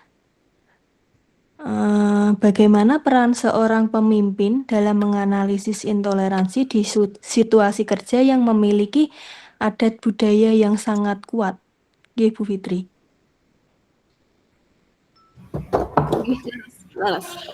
Nggih. Jadi, menurut saya, pemimpin itu sangat berperan penting dalam yang pertama itu harus menganalisis dan mengelola intoleransi di lingkungan kerja yang memiliki adat dan budaya yang kuat. Pemimpin perlu memahami nilai dan norma budaya setempat terlebih dahulu agar dapat membedakan antara tradisi yang perlu dihormati dan praktik yang berpotensi menimbulkan sikap yang diskriminatif. Selain itu, pemimpin juga harus mengidentifikasi sumber intoleransi melalui komunikasi yang terbuka, atau bisa dengan observasi dan dialog dengan anggota organisasi. Selain itu juga pemimpin wajib menjadi teladan yang inklusif, yang harus bersikap adil dan tidak memihak kelompok tertentu. Pemimpin harus dapat menjembatani nilai adat dengan nilai profesionalisme kerja, sehingga budaya tetap dihargai tanpa mengorbankan keadilan dan kesetaraan. Melalui kebijakan yang tegas, budaya serta pengelolaan konflik secara bijak, pemimpin dapat menciptakan lingkungan kerja yang harmonis, saling menghargai, dan bebas dari intoleransi. Begitu Bu Fitri dari saya. Mungkin yang lain mau menambahkan? Monggo. Izin menambahkan jawaban dari Ibu Hania untuk pertanyaannya Ibu Fitri. Jadi peran pemimpin dalam menganalisis intoleransi di lingkungan kerja yang memiliki budaya yang sangat kuat adalah memastikan bahwa budaya organisasi tidak menjadi alat eksklusivitas, tetapi tetap inklusif. Kemudian pemimpin harus mampu mengenali gejala intoleransi, mengumpulkan data secara objektif, kemudian memahami konteks budaya organisasi, menganalisis akar masalahnya apa, serta mengukur dampak terhadap kinerja dan keharmonisan kerja. Dengan analisis yang tepat, pemimpin dapat menentukan kebijakan yang strategis yang memastikan lingkungan kerja tetap harmonis, adil, dan menghargai keberagaman. Itu saja, mungkin yang lain bisa menambahkan.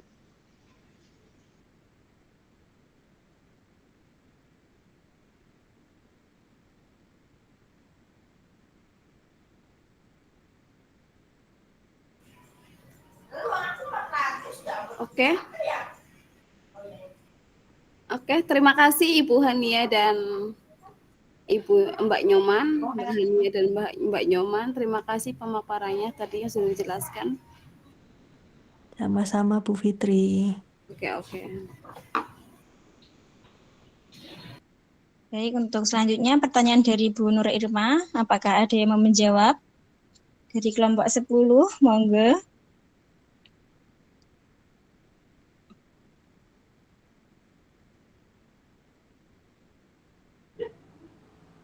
Monggo Bu Fik.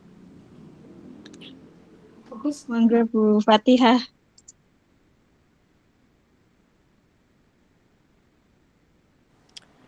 Ya, mencoba menjawab. Kalau dari sekolah kami, kebetulan karena berbasis khusus nggih, rata-rata memang nggih mayoritas memang di agama Islam. Cuman kalau di desa sendiri kebetulan itu adalah desa yang mempunyai kebinekaan, sangat kebinekaan. Jadi di beberapa sekolah itu memang ada di agama Islam, Kristen maupun Buddha. Jadi di setiap akhir tahun itu biasanya ada di balai desa itu diadakan perkumpulan gitu untuk sekolah-sekolah lain di beberapa agama. Kalau di sini sih bisa dikatakan saling menghargai dan mempunyai toleransi tinggi walaupun berbeda-beda. Cuman untuk yang di PGRI, karena saya juga masih sangat baru di dunia pendidikan dan di sini juga saya belum masuk di ke-PGRI-an, jadi untuk upaya dari PGRI menangani masalah intoleransi itu sendiri, saya belum ekspor seperti itu. Untuk teman saya yang lain mungkin bisa menambahkan jawaban yang lebih relevan dan lebih baik.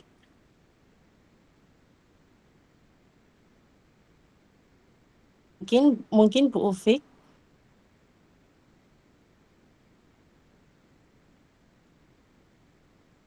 Ya, saya sendiri juga baru bergabung di dunia pendidikan, latar belakang saya juga bukan dunia pendidikan, jadi saya kurang paham nggih Bu, ngapunten. Mungkin ada teman-teman dari yang lain yang mau membantu menjawab.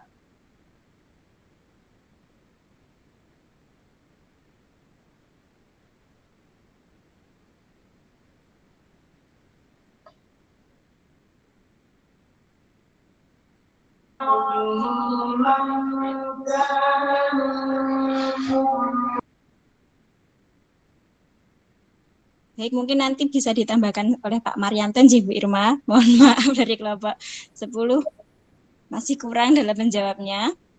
Oke, teman-teman sudah selesai ya sesi. Oh, itu jarang terjadi gitu ya Bu ya. Pripun Bu? Berarti kan tentang intoleransi yang ada itu kemungkinan juga jarang terjadi gitu nggih. Karena saya pun juga selama ini juga belum pernah mendengar kasus yang ditangani oleh PGRI yang berkaitan dengan intoleransi gitu. Saya sendiri juga seperti itu. Mungkin kalau teman-teman yang lain yang mungkin pernah mendengar atau mendapati kasus tersebut gitu. Jadi kayak pengen tahu, oh kira-kira ada nggak masalahnya. Berarti kalau pada tidak tahu, berarti kan kemungkinan masalah intoleransi itu nggak ada gitu Bu. Ya, mungkin nanti bisa diperjelas kembali oleh Pak Marianto, Bu. Oke, baik teman-teman, sekian pemaparan materi dari kelompok 10.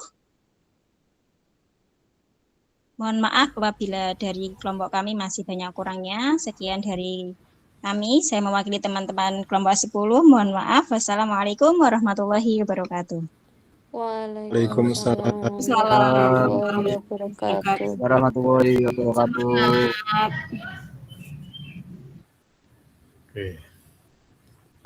Selamat untuk kelompok 10. Bu Ufi, Jumratul Khairisah Khairirah, Mbak Ni Nyoman Sri Indah, Mbak Hanya, Mbak Inai Tuti Budika Fatihah Firdaus yang telah menyampaikan tentang intoleransi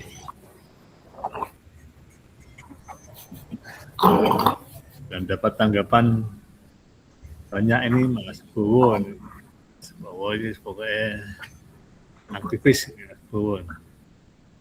Bowo, Mbak Yudina, Fedrika Yudina, Mas Ananda Fian, Marcelius ya terganggu kondisi teknis ya, non teknis. Fitriani dan Mbak Nur Irma Fitriani.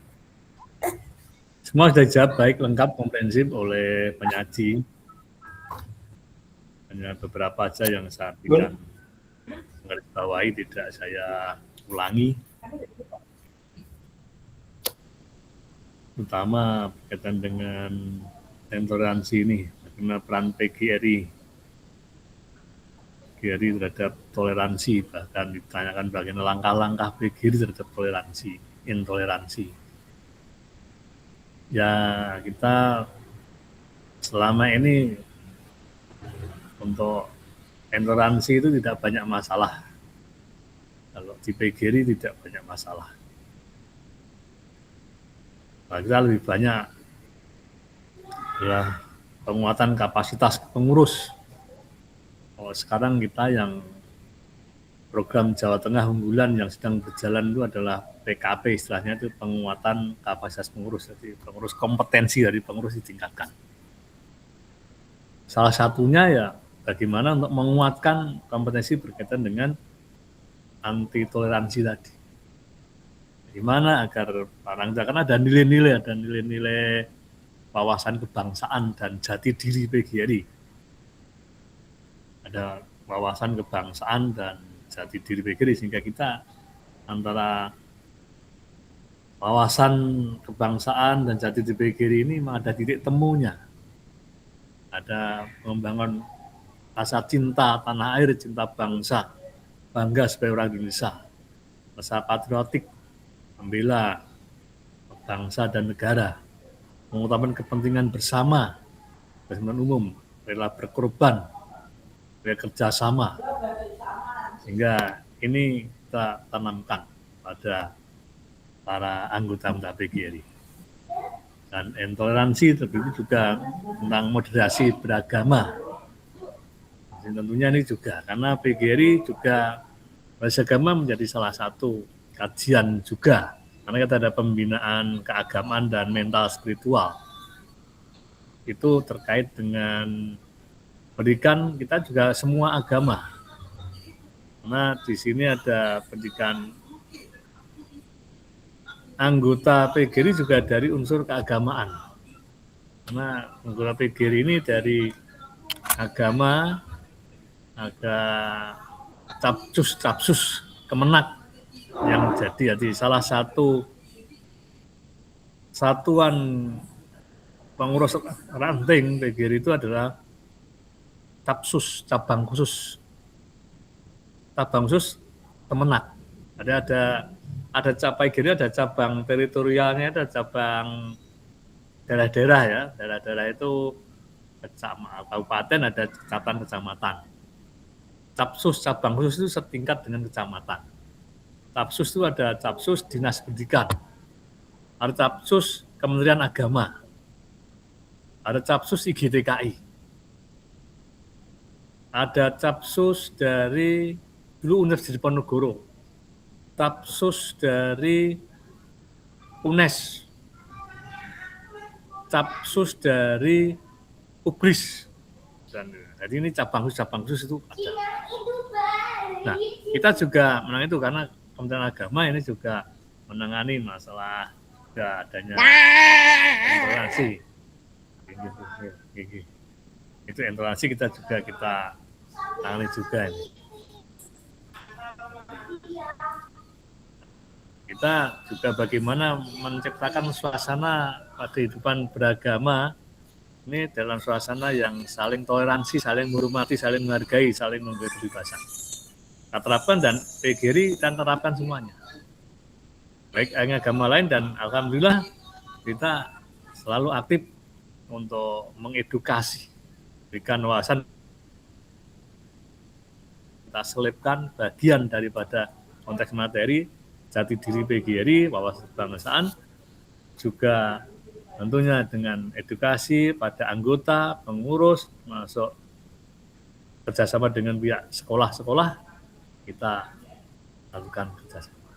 Dengan edukasi ini penting kita mencegah, pemahaman untuk bagaimana memahami tentang intoleransi ya, kita memahami pengetahuan pentingnya toleransi, mencegah intoleransi, pentingnya kita membangun kesadaran bersama bahwa adanya bahaya intoleransi mana kita kembangkan. Nah, bangsa kita bangsa yang berbhinneka tunggal ika, yang heterogen, yang majemuk, sehingga pemahaman itu penting. Hingga jangan sampai kita hanya mengutamakan kelompok kita masing, tapi maka ada moderasi agama. Karena kalau Indonesia ini nilai-nilai pengembangan moderasi beragama tidak kita kembangkan, kita tanamkan pada warga negara, kalau PGRI khususnya pada anggota PGRI, pengurus dan guru-guru, ini berbahaya. Akan jadi konflik sosial. Bagaimana India yang sering jadi konflik sosial dan antar agama. Kalau Indonesia luar biasa. Maka kita dengan pemahaman Indonesia berbhinneka tunggal ika, pemahaman adanya perbedaan yang banyak ini, yang majemuk ini juga, baik terutama agama, ya, suku, bangsa, dan bahasa, kebiasaan dan sebagainya, latar belakang sebagainya itu kita harus tanamkan. Maka tadi jawaban dari Mbak Ufi, Mbak Fatihah ya, ini juga, nah itu yang dia berbasis pada sekolah pesantren atau di pondok. Nanti di sana juga ada pendidikan anti intoleransi. Bagaimana penguatan walaupun dia itu jenis di pesantren, tapi tetap guru-gurunya, santri-santrinya diberikan bekal pentingnya juga penghargaan, penghormatan pada agama yang lain. Dengan kita juga contohkan bagaimana Rasul Nabi Muhammad, panutan kita, yang dalam merumuskan Piagam Madinah, menerbitkan konstitusi, itu padahal sudah melibatkan non-muslim. Jadi yang mengatur bagaimana keseimbangan geometri antara Islam dan non-Islam. Di zaman Nabi sudah memberikan contoh bagaimana konstitusi Piagam Madinah itu melibatkan yang non-muslim. Dustur Al-Madinah, sehingga termasuk perilaku sehari-harinya maupun piagam aturannya sebagai kepala negara pun saat itu juga Rasul kita membuat konstitusi Piagam Madinah yang sampai sekarang masih tetap berpengaruh itu, dan juga masih menjadi acuan dari hukum barat pun juga mengadopsi Piagam Madinah. Itu kalau kita lihat hukum yang ada di sana zaman Nabi kita ya. Sehingga sampai sekarang di Indonesia pun juga kita kembangkan. Sehingga di PGRI juga terus akan berusaha demikian. Kalau PGRI jelas kita suasana yang saling hormati, bahkan di UBRIS mungkin Anda bisa melihat bagaimana contohnya kalau di UBRIS jelas bersama antar agama, bahkan tempat ibadah pun kita juga beri kesempatan. Kalau yang Islam kita, ya kalau di tiap tingkat masih ada musolanya, tapi kalau di masjidnya ada 2 masjid besar. Di kampus pusat, yang dulu itu aula, gedung PGRI, kantor PGRI, gedung PGRI, sekarang kantor aula kita jadikan disuruh jadi masjid. Kalau di kampus 4 itu ada masjid untuk warga kampus 4. Juga lebih mewah juga sana, tapi ukurannya lebih kecil, tapi ukuran mewah di kampus 4. Kalau nanti suatu ketika datang ke kampus 4, di depannya MAJT itu kita ada masjidnya juga kita bangun baru 2 tahunan ini ya, sehingga kita memberikan kesempatan. Termasuk yang non-Muslim, yang Kristen Katolik juga ada di atas masjid itu lantai 3, tempat ibadah kita sediakan di sana. Di UBRIS kita sediakan. Dan bagaimana suasana saling menghormati, intoleransi kita, budaya kita kembangkan di kita. Nah itulah, jadi yang lain sudah oke, sudah baik semua. Tadi yang belum terjawab, potongan yang terpotong tadi dari Pak Marcelius tadi. Yang belum sampai ke arus pengantar-pengantar, tapi nampaknya dia ingin tanya intoleransi di keluarga. Di keluarga. Ya Generasi keluarga saya kira ya sangat penting ya, karena itu suami istri, anak itu kan saling menghormati kebebasan. Tapi kalau bisa ya keluarga itu satu aliran ya, biar kekompakan itu satu aliran. Tapi kalau terjadi perbedaan ya bisa terjadi, karena banyak juga suami istri beda agama, anak ikut ibu anak ikut bapak beda-beda, ya ada juga. Tapi yang penting sama-sama memahami, sama-sama menghormati, sama terjadi. Ada suami istri yang beda latar belakang suku, Jawa, luar Jawa, suku Sunda, suku Jawa, beda-beda. Atau juga mungkin ada yang suami istri yang beda latar belakang negaraannya. Di negara luar yang dapat Indonesia, orang asing, ya itu saya kira yang penting bagaimana kita terbiasa saling menghargai, menghormati, saya kira juga penting. Harga masyarakat. Itu berkaitan dengan intoleransi, perbedaan, terutama dalam keagamaan dan perbedaan yang lain, sehingga fanatisme yang berlebihan yang tidak bisa kita kembangkan, yang adalah bagaimana kita tetap mengatakan keyakinan kita, tapi juga menghormati pada yang lain. Saudara-saudara yang datang saya dan kita berikan aplaus pada kelompok 10.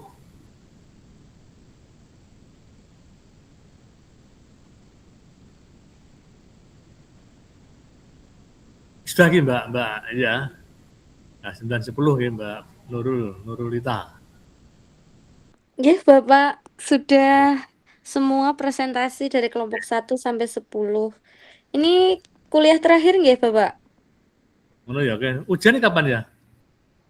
Ujiannya Halo, Pak Yudi, saya kok lupa, Pak. Pak Yudi tanggal berapa? Senin tanggal 6. Ujiannya di minggu depan, Pak. Oke. Nanti jadwalnya di-share sama ada dari Kaprodi, biasanya di-share ke komting-komtingnya seperti itu, Pak, nanti. Ya biasanya biasanya kan duluan S1 baru S2 ya. Jadi satu berjalan, Iya, S2 masih. Oke. Baiklah Bapak Ibu semuanya. Saya cek lagi nih yang masih bergabung full ya, bergabung ya. Mas Hadir, Ahmad Bapak. Jam. Ada Bapak hadir. Mbak Mas Anandavian. Hadir Bapak. Anissa Ningrum. Hadir Bapak. Pak Asih Susilowati. Hadir Bapak. Bu Afrilia Herlina. Hadir, Pak. Oke. Mas Dwi Suryono Putro. Hadir Pak. Nah, Pak Eko Adi Purwanto.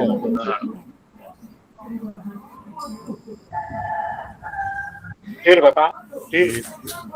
Mbak Eni Arianti. Bu Eni Arianti. Hadir Pak. Hadir.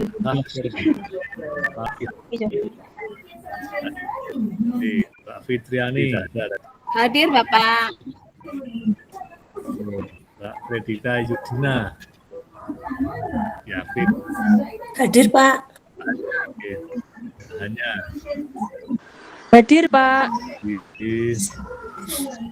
ini Laila, Bu ini Laila. Hadir, Pak. Yes. Kawiti. Oke, Bapak. Ani. Oke, Haryati. Hadir, Bapak. Maaf lagi perjalanan, Pak. Ya, hati-hati di perjalanan, hati-hati. Mas Haryati, oke, hati-hati. Pak motor sambil HP-nan ya, hati-hati wes. Joyce Maria Sumaranda.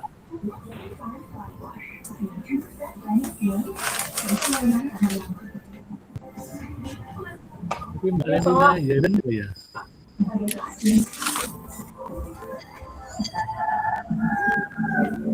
Lili Dwi Ari No. Hadir Bapak, hadir. Hafiz.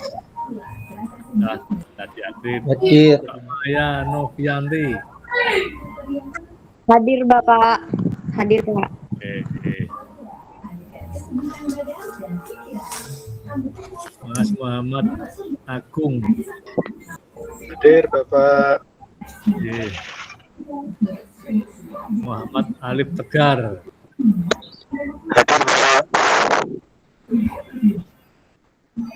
Oke. Hadir Pak. Oke, Ninyoman. Hadir Pak. Nur Irma Fitriani, Nur Hasanah. Hadir Bapak.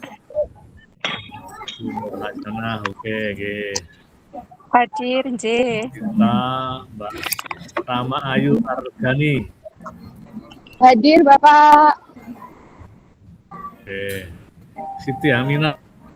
Hadir Bapak.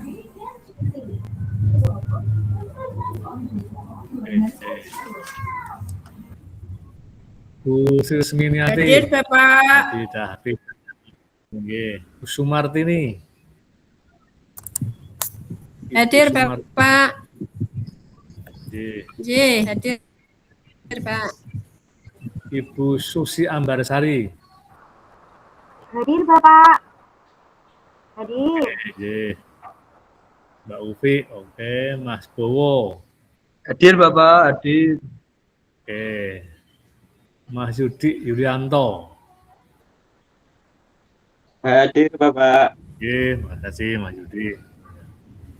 Oke, Bapak Ibu semuanya. Nama saya tadi sudah disebut belum ya? Siapa Mbak?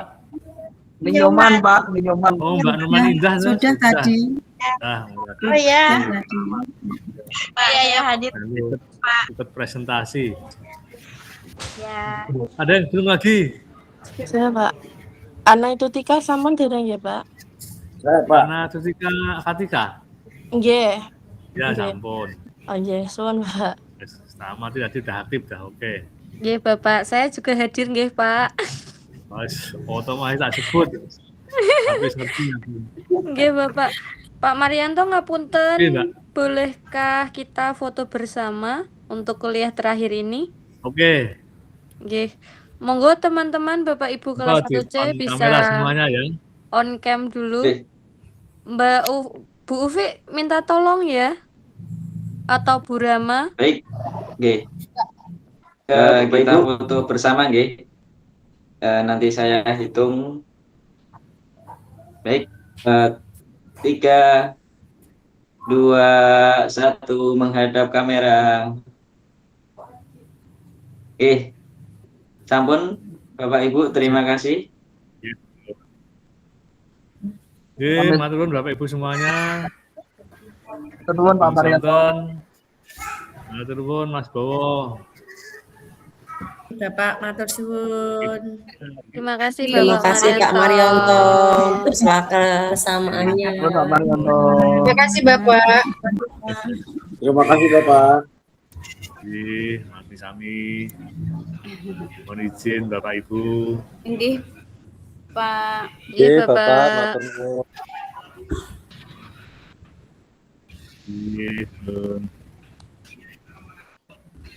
Bapak Ibu, untuk informasi ya. Untuk yang pertama besok, bentar Bapak Ibu, bentar, suaranya dobelan. Baik, untuk besok Bapak Ibu, perkuliahan hari Sabtu siang pukul 1 ya. Sabtu siang pukul 1 itu nanti statistika terakhir juga Bapak Ibu. Terus selanjutnya di hari Minggu ada perkuliahan luring. Untuk ruangannya tadi sudah saya sampaikan di grup di lantai 512 kalau nggak salah ya. Seperti itu untuk perkuliahan luringnya besok kita kelas 1C. Terus setelah kuliah luring itu bahasa Inggris ya Bapak Ibu ya, dari pukul 8.30 kemungkinan nanti selesai pukul 11.45. Jadi hanya satu makul saja.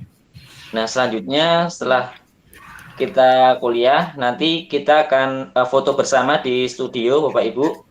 nanti menggunakan uang kas yang ada plus nanti kita mungkin iuran kurang lebih 10.000 20.000 lah untuk kekurangan dari foto studio tersebut gitu. Dan nanti foto studionya itu di dekat PIP kalau nggak salah nih, di reflection fotografi itu di dekat mana nggak tahu saya, bukan Marang pokoknya sana lah gitu ya, di wilayah Ikut Pak Agung berarti Pak. ya pokoknya dekat wilayahnya Pak Agung kalau nggak salah itu, pokoknya dekat situ. Buntut Pak Agung semua. Iya.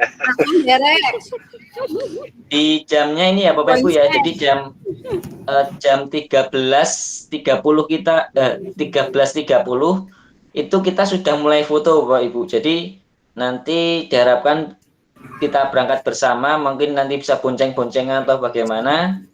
Itu jam 1 lebih lah, nanti bisa nyampe di studionya. Seperti itu. Nah, untuk durasinya ini hitungannya bukan durasi foto Bapak Ibu, jadi hitungannya itu pose ya, pose. Nah, nanti mungkin saya minta tolong mungkin ke Bu siapa ya, Bu Rama atau Bu Nurulita, nanti diatur ya untuk posenya mau bagaimana, karena hitungannya ini pose. Memandu Ya. pose. Nanti bagaimana terserah. Fotografer. Dan nanti untuk pakaiannya itu kita ada yang menggunakan alma mater plus tidak menggunakan alma mater gitu. Jadi ada dua seragam gitu. Kalau mau pakai 2 seragam boleh. Kalau mau pakai 1 nggak apa-apa, terserah monggo. Nah, untuk yang yang bapak-bapak nanti kalau bisa ya yang gelap ya warnanya ya, yang atasannya. Untuk bawahnya mungkin terang kayak krem atau putih atau apa, celananya monggo. Kalau saya nanti krem, terus untuk atasan kemeja bisa warna, mungkin kalau yang punya hitam monggo, atau navy ya enggak apa-apa gitu ya, atau mungkin hijau army itu juga nggak apa-apa. Tapi kalau saya mungkin nanti ke biru navy gitu. Nah, untuk yang ibu-ibu nanti monggo dirembuk sendiri mau bagaimana ya, dirembuk aja, nanti masih ada waktu seharian ya, dirembuk monggo bagaimana ibu-ibu. Tim warna hitam nih, tim warna Terus nanti yang kita dapatkan ini Bapak Ibu, bentar ya, kita saya bukakan dulu. HP.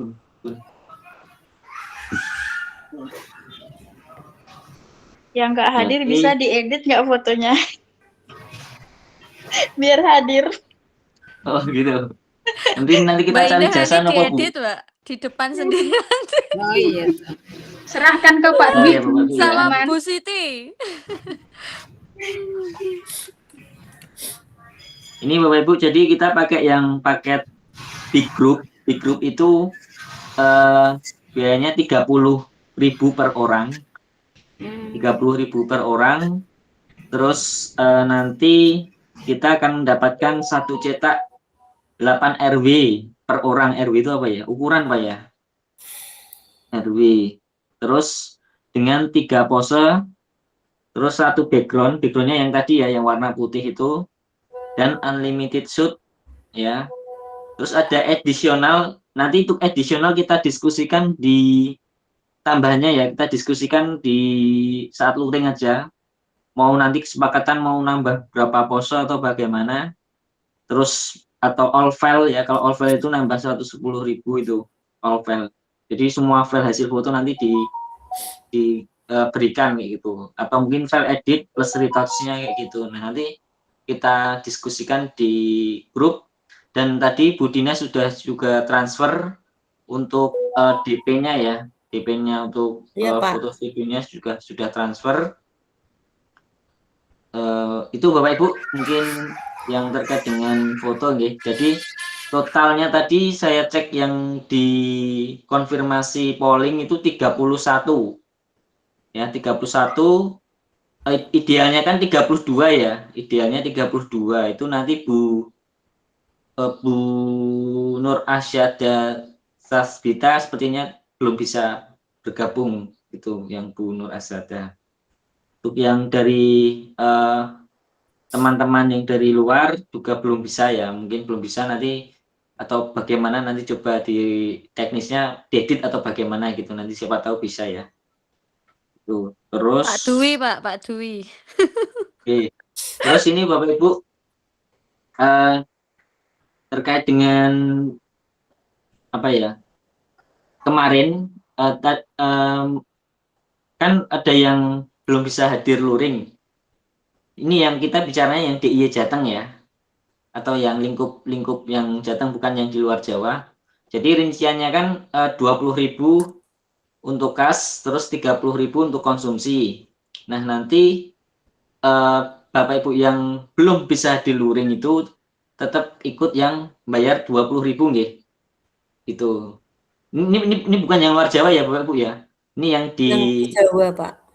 Yang di Jawa gitu. Yang di Jawa nanti walaupun tidak bisa hadir luring, tetap iuran kas 20.000. Nanti bisa konfirmasi ke Bu Dina gitu. Terus selanjutnya untuk yang pertemuan besok hari Minggu itu Bapak Ibu bisa iuran 50.000 dulu. Ya, untuk konsumsi 30.000 dan untuk kasnya 20.000. Jadi nanti kita hitung lagi di pas luring apakah kira-kira cukup untuk foto studio. Kalau nggak cukup ya nanti kita tambah berapa gitu, nanti hitung-hitungannya saat di luring seperti itu. Itu ya Bapak Ibu ya. Ada lagi yang mau didiskusikan? Mungkin itu aja dari saya, cukup. Monggo. Pak Yudi mau tanya, buat yang cowok itu celananya apa? Kita menyesuaikan. Celananya sama aja toh, satu Warna warna. apa Bapak? Krem. Pak Wibowo juga mau nyiapin itu loh. Oke. Oh, Kalau mau beli warnanya ya, krem Bu? Bu, kalau dari yang bapak-bapak krem ya. Berarti Gitu cowok warnanya. Bawahnya. bawahan krem, atas navy. Yuk ibu-ibu kita menyesuaikan. Saya siap menyesuaikan. Ya kalau misal ini tidak ini ya Bapak Ibu ya, tidak mengharuskan ya terus wah saya enggak punya harus beli gitu, enggak ya. Jadi Gak usah beli Pak, nggak punya ya pinjem Belum loh. punya Pak Ngapain Yudi, beli? belum punya Pak Yudi, krem Pak Yudi. Ada saja monggo gitu. Nggak Pak punya Bowo. pinjem, ngapain beli? Shopee, Pak Bowo, Shopee. Pinjem Pak Fian punya dua. Pak Fian punya dua tuh kemarin Pak Fian pinjemnya Pak Wibowo satu Pak. Pak Fian punya punya dua. selemari Bu, nggak Saya punya punya dua. dua, yang satu pendek tadi. Bagaimana Bu Nur Irma? Itu saja di dua tema. Celana Nevian, celana kolor. Gimana Bu Bu Ika, Nur Irma? Mohon perhatiannya bentar Pak Ibu. Anak olahraga kan celana kolor.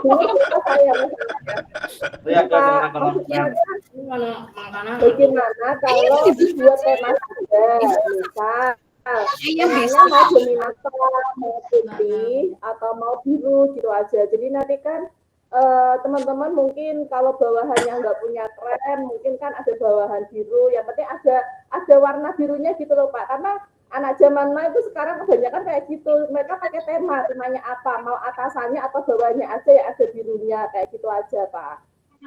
Gitu. Jadi kalau mungkin teman-teman punyanya atasannya yang biru ya pakai atasannya, atau bawahannya yang biru pakai bawahan biru seperti itu. Atau mau Ya gitu Bu. Setuju Bu, setuju. Jadi nanti tidak Kombinasi. yang bawahannya krem semua, enggak kayak gitu. Deh, itu aja pokoknya intinya ada warna krem sama biru navy itu aja lah. Ini ya. Nuansa krem atau navy Bapak, seperti itu ya. Tapi kalau jilbab kayaknya harus sama ya Bu, biar bagus. Kalau jilbab monggo diatur saja. Jilbabnya apa Pak Mbak? Yudi itu pusing mikirin emak-emak. Jilbab putih. Jangan putih. Jilbab Krem aja bagus Bu. krem. Ya berarti nuansa krem krem ya. Krem Berarti jilbabnya krem, bajunya nuansa navy, coksu. Atasan bawahannya ya. Seperti itu ya Pak Yudi, clear?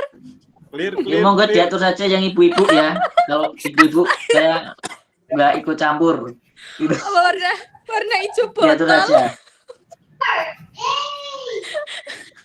Nah itu Mungkin yang lain Bapak Ibu selain krem itu. Ya, selain pakaian krem. mungkin ada lagi nggak yang mau didiskusikan monggo Ini keren selain bagus itu. nih. krem ini bagus nih. Sebelum Ya, contoh Mbak Nurul, Kerudungnya, istri. kerudungnya krem bagus ya, Itu kerudungnya loh krem. kremnya kayak jilbabnya Bu Sumartini. Ada lagi Bapak Ibu selain pakaian, kita pakaian nanti di grup saja monggo yang ibu-ibu. itu Pak, sebelum nanti kita foto itu ada kita makan dulu atau enggak? Gimana Bu Nurinma? Kurang kedengeran? Suaranya kecil. Sebelum kita foto itu ada makan dulu atau enggak? Baik, besok sebelum foto itu ada kita ada makan siang Bu. Makan siang ya. Jadi makan siang seperti biasa dan kotak box itu apa nasi box ya. Itu udah di-handle sama teman-teman yang di Semarang, Bu Dina dan Pak Fian dan sebagainya gitu. Untuk konsumsi aman ya Pak Fian, konsumsi Bu Dina ya. Aman Pak. Aman, Jadi ada Bu sama Dina. Bu Dina. Oke, terima kasih. Ya, untuk selanjutnya untuk oleh-oleh dari kelompok Rembang nggih. Minta tolong nggih yang Rembang. Sudah siap Pak, sudah beli. Nggih, siap nggih. Yang dari Rembang. Cukup Bapak Ibu. Info ada lagi? Habis foto Pak Yudi ngapain? Ngafe. Ngopi. Jaga kewarasan. Ngopi ya. Dan habis foto nanti bebas lah mau ngapain gitu ya. Yang penting udah foto. Bebas. Gitu. Pak Yudi, maaf mau tanya, bahasa Inggris itu selesainya jam berapa? Kita punya berapa jam untuk siap-siap? Ya seperti biasa Bu, paling ya estimasi jam 11.45. Terus nanti kita makan siang sama ibadah sholat kayak gitu. Oh iya, siap-siap, untuk bahasa Inggris itu ada UAS ya Bapak Ibu ya. Soalnya sudah dikirimkan, nanti saya akan share untuk UASnya ya. Dikirimkannya di hasil UASnya nanti di Spada kayak gitu. Nanti akan disiapkan oleh Prof Yaka untuk UASnya. Siap. Terkait UAS bahasa Inggris itu nanti terkait dengan jurnal atau artikel gitu. Jadi harapannya beliau itu nanti terkait dengan tesis Bapak Ibu masing-masing. Ada keterkait jurnal atau artikelnya itu ada keterkaitannya dengan tesis dari Bapak Ibu masing-masing kayak gitu ya. Nanti saya share Bapak Ibu untuk soalnya gitu. Seperti itu. Itu ada lagi? Cukup Pak. Oke. Cukup ya. Baik, terima kasih Bapak Ibu. Selamat sore dan selamat beristirahat. Terima kasih, saya tutup. Wassalamualaikum warahmatullahi wabarakatuh. Waalaikumsalam warahmatullahi wabarakatuh. Ayo kita istirahat. Monggo dilanjut. Ya, izin keluar dulu. Saya juga izin live dulu.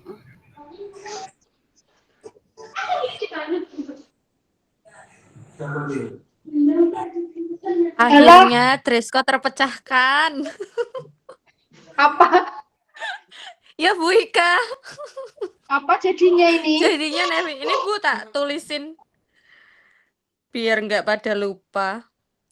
Ini juga mau siap-siap yang dari luar Semarang toh ya. Iya. Nanti udah sampai Semarang salah dress code.